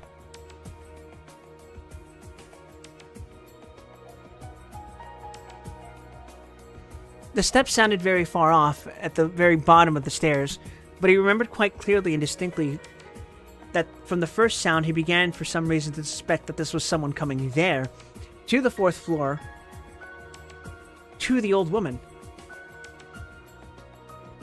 Why? Were the sounds somehow peculiar? Significant? The steps were heavy, even, and unhurried. Now he had passed the 1st floor. Now he was mounting higher. It was growing more and more distinct. He could hear his heavy breathing. And now the 3rd story had been reached. Coming here! And it seemed to him all at once that he was turned to stone, that it was like a dream in which one is being pursued, nearly caught and will be killed, and is rooted to the spot and cannot even move one's arms. At last, when the unknown was mounting to the 4th floor, he suddenly succeeded in slipping neatly and quickly back into the flat and closing the door behind him. Then he took the hook and softly, noisily fixed it to the latch. Instinct helped him. When he had done this, he crouched, holding his breath by the door. The unknown visitor was, by now, also at the door.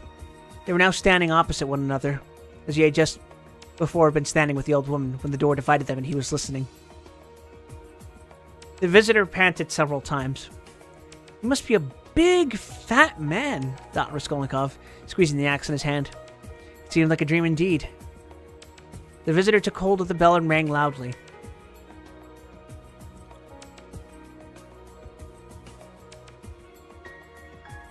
As soon as the tin bell tinkled, Raskolnikov seemed to be aware of something moving in the room.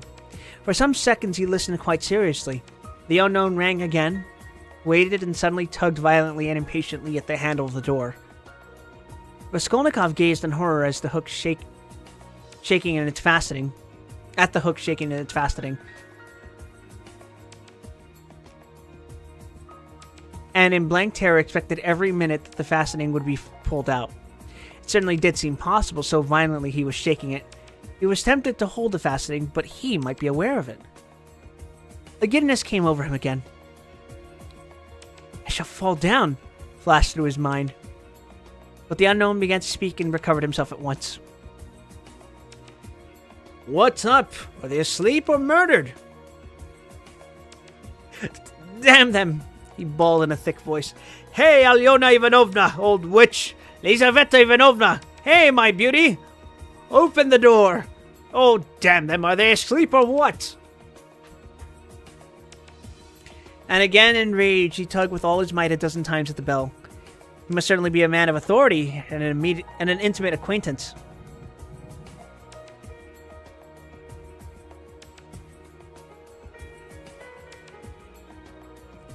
At this moment, light, hurried steps were heard not far off on the stairs. Someone else was approaching. Raskolnikov had not heard them at first. You don't say there's no one at home? The newcomer cried in a cheerful, ringing voice, addressing the first visitor, who still went on pulling the bell. Good evening, Cock. From his voice, he must be quite young, thought Raskolnikov. Who the devil can tell? I've almost broken the lock, answered Cock. But how do you come to know me? Why, the day before yesterday, I beat you 3 times running at billiards and Gambrinus's. Oh! So they are not home? That's queer. It's awfully stupid, though. Where could the old woman have gone? I've come on business. Yes, and I have business with her, too. Well, what can we do? Go back, I suppose. Aye. And I was hoping to get some money, cried the young man. We must give it up, of course, but what did she fix this time for? The old witch fixed the time for me to come herself. It's out of my way, and where the devil she can have got to, I can't make out. She sits here from year's end to year's end, the old hag. Her legs were bad, and yet here all of a sudden she is out for a walk? Hadn't we better ask the porter? What? Where she's gone and when she'll be back.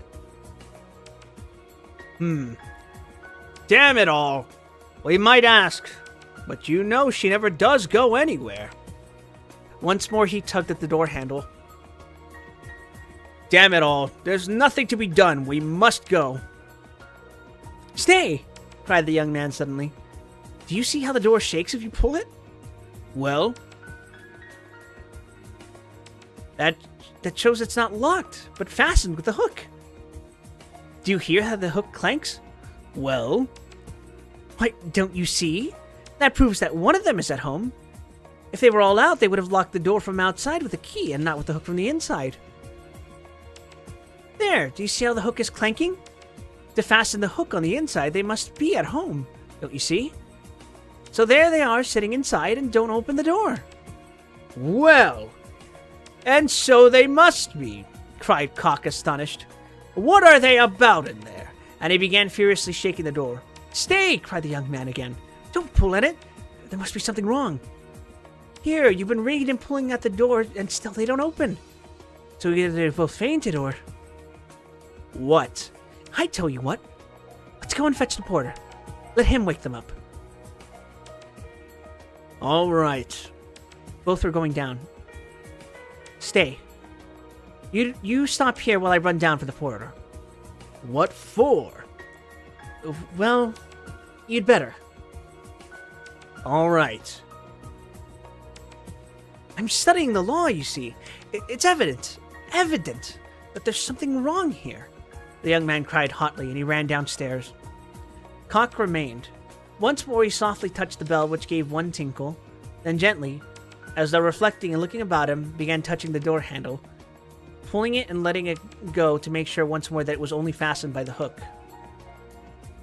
Then puffing and panting, he bent down and began looking at the keyhole. But the key was in the lock on the inside, and so nothing could be seen. Raskolnikov stood keeping tight hold of the axe. He was in a sort of delirium. He was even making ready to fight when they should come in. While they were knocking and talking together, the idea several times occurred to him to end it all at once and shout to them through the door. Now and then he was tempted to swear at them, to jeer at them, while they could not open the door. Only make haste, was the thought that flashed through his mind. But what the devil is he about? Time was passing, 1 minute, and another. No one came. Cock began to be restless. What the devil? He cried, suddenly in impatience, deserting his sentry duty. He too went down, hurrying and thumping with his heavy boots on the stairs. The steps died away. Good heavens. What am I to do? Raskolnikov unfastened the hook, opened the door. There was no sound. Abruptly, without any thought at all, he went out, closing the door as thoroughly as he could, and went downstairs.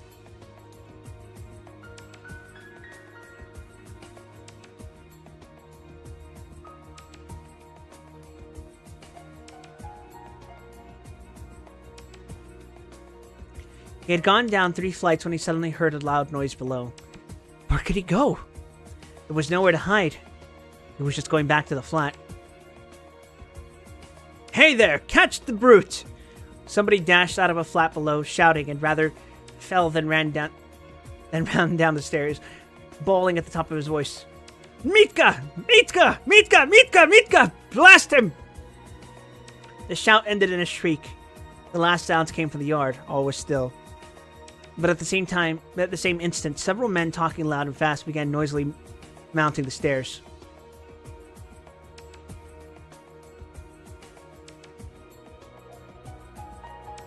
He distinguished the ringing voice of the young man. They! Filled with despair, he went straight to meet them, feeling, come what must. If they stopped him, all was lost. If they let him pass, all was lost too. They would remember him. They were approaching. They were only a flight away from him. And suddenly, deliverance! A few steps from him on the right, there was an empty flat with the door wide open. The flat on the second floor where the painters had been at work, and which, as though for his benefit, they had just left. It was they, no doubt, who had just run down shouting. The floor had only just been painted. In the middle of the room stood a pail and a broken pot with paint and brushes. In one instant, he had whisked in at the open door and hidden behind a wall, and only in the nick of time. They had already reached the landing. Then they turned and went on up to the 4th floor, talking loudly. He waited, went out on tiptoe, and ran down the stairs. No one was on the stairs, nor in the gateway. He passed quickly through the gateway and turned to the left in the street. He knew perfectly well that at that moment they were at the flat, that they were greatly astonished at finding it unlocked, as the door had just been fastened, that by now they were looking at the bodies, that before another minute had passed they would guess and completely realize that the murderer had just been there, and had succeeded in hiding somewhere, slipping by them and escaping. They would guess most likely that he had been in the empty flat while they were going upstairs, and meanwhile he dared not to quicken his pace much, though the next turning was still nearly 100 yards away. Should he slip through some gateway and wait somewhere in an unknown street? No. Hopeless. Should he fling away the axe? Should he take a cab? Hopeless. Hopeless. At last he reached the turning. He turned down it more dead than alive. Here he was halfway to safety, and he understood it. It was less risky because there was a great crowd of people, and he was lost in it like a grain of sand. But all he had suffered had so weakened him that he could scarcely move. Perspiration ran down him in drops. His neck was all wet. My word, he has been going at it, someone shouted at him when he came out on the canal bank. Words. He was only dimly conscious of himself now, and the farther he went, the worse it was. He remembered, however, that on coming out to the canal bank, he was alarmed at finding few people there and so being more conspicuous. He had thought of turning back. Though he was almost falling from fatigue, He went a long way round so as to get home from quite a different direction. He was not fully conscious when he passed through the gateway of his house. He was already on the staircase before he recollected the axe. And yet, he had a very grave problem before him, to put it back and to escape observation as far as possible in doing so. He was of course incapable of reflecting that it might perhaps be far better not to restore the axe at all, but to drop it in later on somebody's yard. But it all happened fortunately. The door of the porter's room was closed, but not locked, so that it seemed likely that the porter was at home. But he had so completely lost all power of reflection that he walked straight to the door and opened it. If the porter had asked him, "What do you want?" he would perhaps have simply handed him the axe.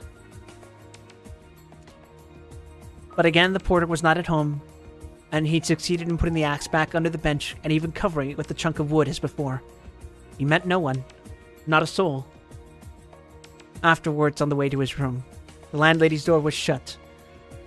When he was in his room, he flung himself on the sofa just as he was. He did not sleep, but sank into blank forgetfulness. If anyone had come into his room then, he would have jumped up at once and screamed. Scraps and shreds of thoughts were simply swarming in his brain. But he could not catch at one. He could not rest on one, in spite of all his efforts. And that's the end of part 1 of Crime and Punishment. I think that is as good a spot as any to stop.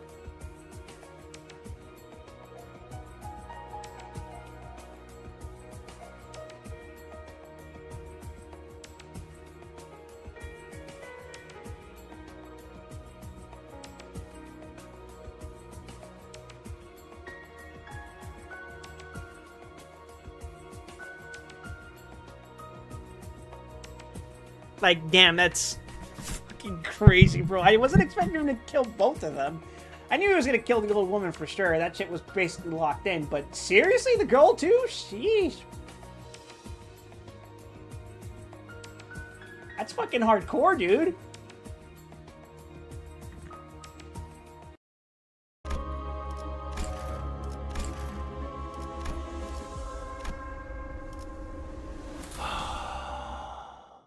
사냥감인가?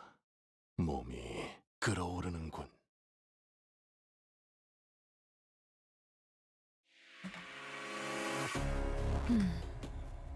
이루어질 수 없는 희망, 추락해 흔적조차 남지 않은 희망도 모두 나의 바람인 듯이. 저기 건넨 도움 또한 도움일 테지.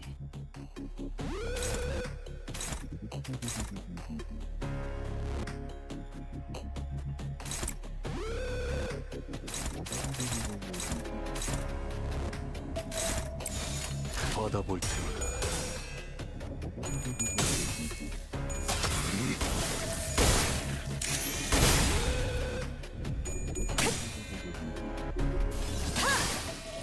낮도 밤도 지나 숨이 닿도록 베어낼 뿐.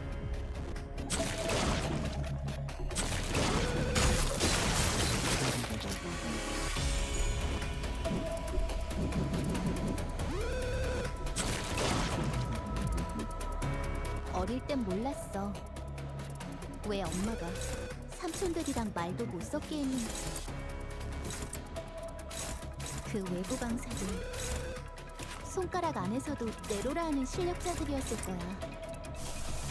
너희가 보여준 혹은 더 대단한 기술을 매번 Oh, I'm sure I'm pride, Lamau. Okay.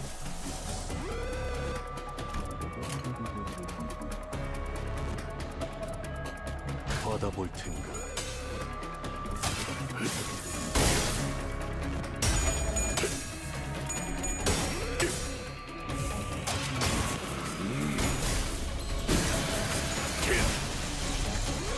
우와, 지금 완전 삼촌들이랑 공원에 갔어. 낮도 밤도 지나 숨이 닿도록 베어낼 뿐. 어릴 땐 몰랐어. 왜 엄마가 삼촌들이랑 말도 못 섞게 했는지. 그 외부 강사들 손가락 안에서도 내로라 하는 실력자들이었을 거야. 너희가 보여준 혹은 더 대단한 기술을 매번 엄마에게 가르쳐줬거든. 그려낸다.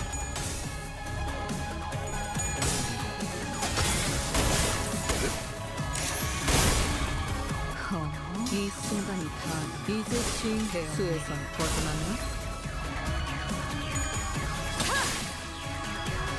낮도 반듯이 숨이 타도록 배어냈군.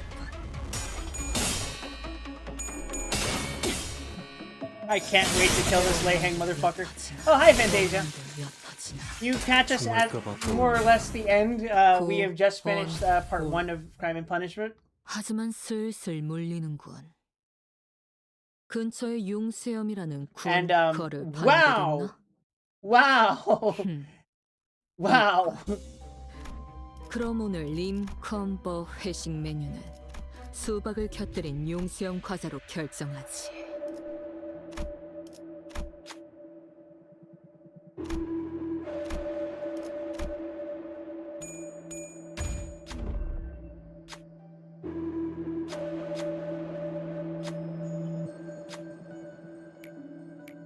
의뢰 실패 비용으로 네 목숨은 건드리지 않겠다. Oh yeah, you can't fail work with one's end. I've been watching the stream on and off actually. Oh! Just finished part 3 of the book yourself. Ooh, no spoilers! No spoilers on this 100-plus-year-old book.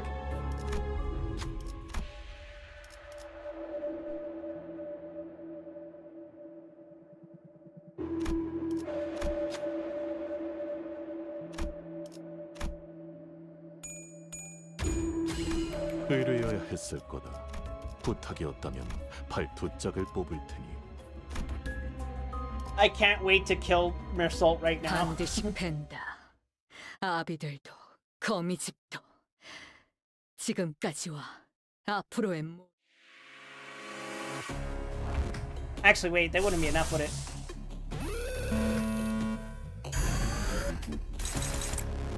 No, it's fine. It works out.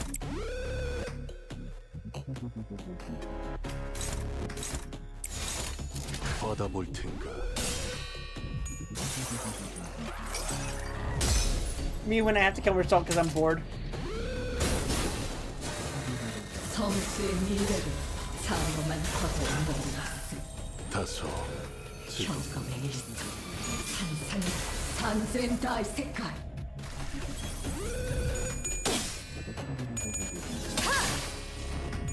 Oh wait, he has too much health. My boy's too healthy. 우와, 지금 완전 삼촌들이랑 고모대 같았어. 총알값 아까울 놈. He's too locked in. 말 아니야. 방금 건 모른 척 해줄게.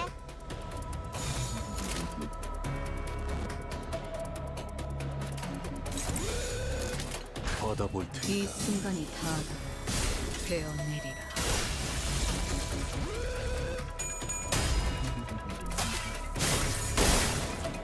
Did somehow never considered getting rid of the non-house spider sinners all the way? The plan was originally using Fell Bullet, but I accidentally killed him first, so oops.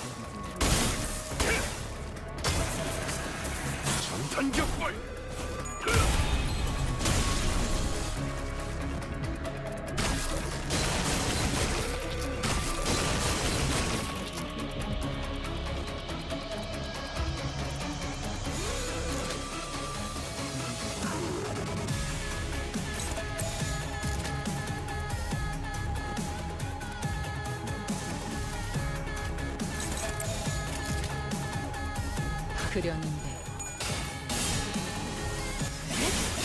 배어는 원망이 옅어지나 낮도 반듯이 숨이 타도록 How are you rolling tails of 45 SP? Goddamn. 이제 쉼 수에선 벗어났나?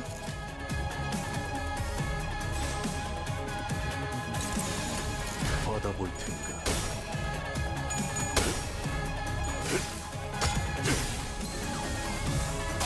전력으로 상대해봐. 지금처럼 엄마와 함께 이곳저곳을 다니며 많은 기억을 쌓아줘. Darn you, fell bullet. 언젠가 그 중에서 가장 멋진 곳에 나를 Darn my 데려갈 lack 수 of reading 있게. comprehension on this reading stream.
사냥감인가? 몸. The game's about to go into maintenance, which is when I'm gonna stop the stream. But I would like to see her enter her crash out. 아비들도 매번 이런 식이었다. Ah, convenient. 킬 때만 잘해줬지. New middle ID soon. True. 그려낸 대로.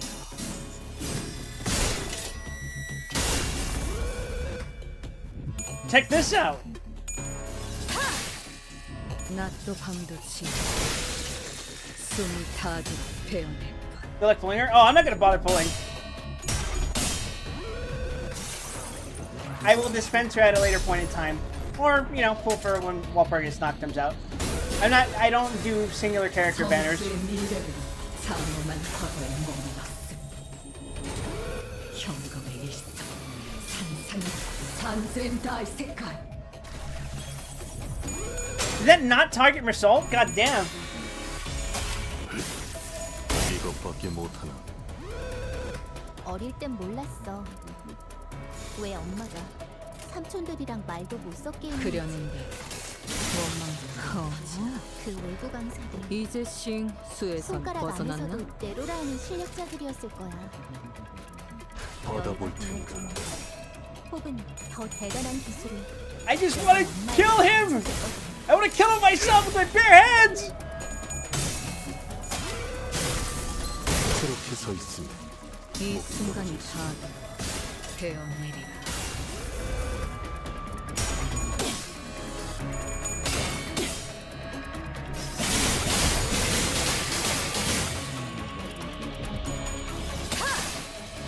낮도 밤도 지나 That nutty coin power. 베어내. 우와, 지금 완전 삼촌들이랑 고모대 같았어. 그려낸 데 원망도 연하지나. 어릴 땐 몰랐어. 왜 엄마가 삼촌들이랑 말도 못 섞게 했는지.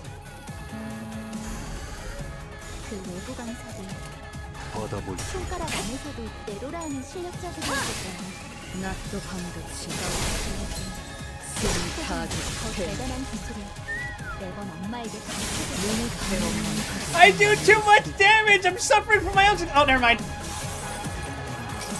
Me when I have to kill myself because I'm bored. 섬수의 미래를 다.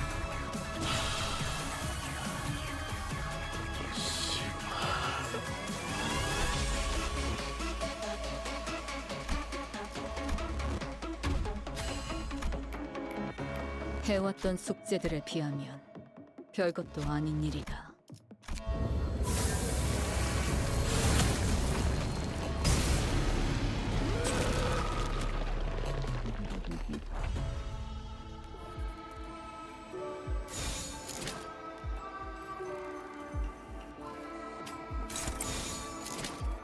Gonna absolute wrath res the shit out of you.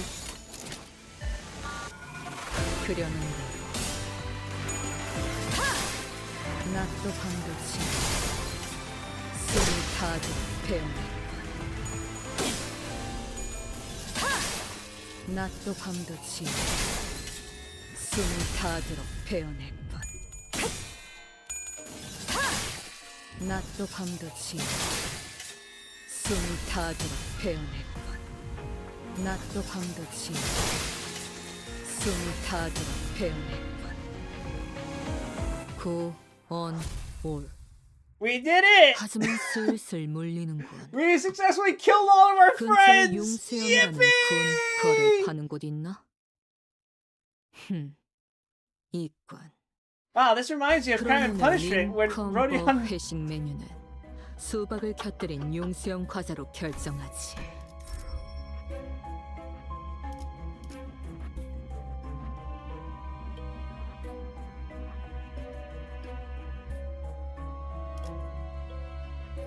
Yeah, I'm gonna take that final power L.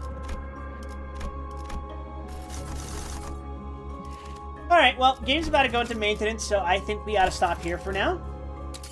Thank you, everyone, for accompanying me on my little reading session today.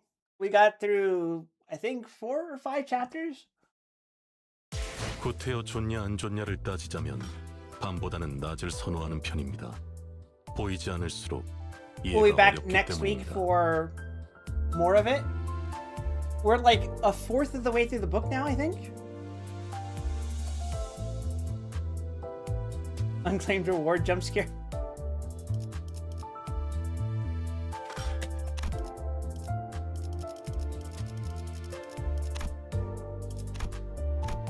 Hey, there. There. Do you like that? You like your boxes? Oh, no, you were talking about the reset. No, reset to 4 hours ago. Speaking of maintenance, it's happening now!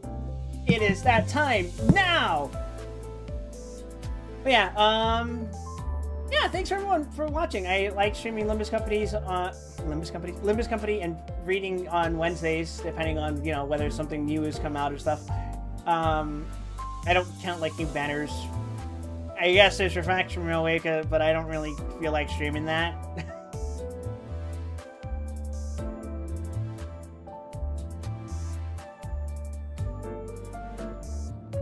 Yeah, if you're new to the channel, I stream a variety of games throughout the week. Wednesdays are pretty much exclusively Limbus Company or some kind of Project Moon thing, or I'm reading. Tomorrow, Thursday, I'll be starting up a game called Baldur's Gate Dark Alliance. Friday will be me finishing Mass Effect. Saturday will be me playing Zenless Zone Zero and pulling for the new Starlight Billy. Sunday, I will be finishing Heavy Rain. Ah, the droids are outside. They've come to kill me. Anyway, thank you everyone for watching. If you're new to the channel, please consider giving me a follow here at twitch.tv/WildWesson. If you're watching from YouTube, hello. I can still see you. Subscribe to me at YouTube/WildWesson. You won't regret it. Probably. But yeah, until then, please take care of yourselves, everyone. Have a pleasant evening, afternoon, morning, whatever time it is, wherever it is you are, whenever it is you are. And I'm gonna go for a walk. I need that after reading that last chapter of Crime and Punishment. That was kind of heavy. Actually, that horse scene kind of fucked me up too, but Harikite iko!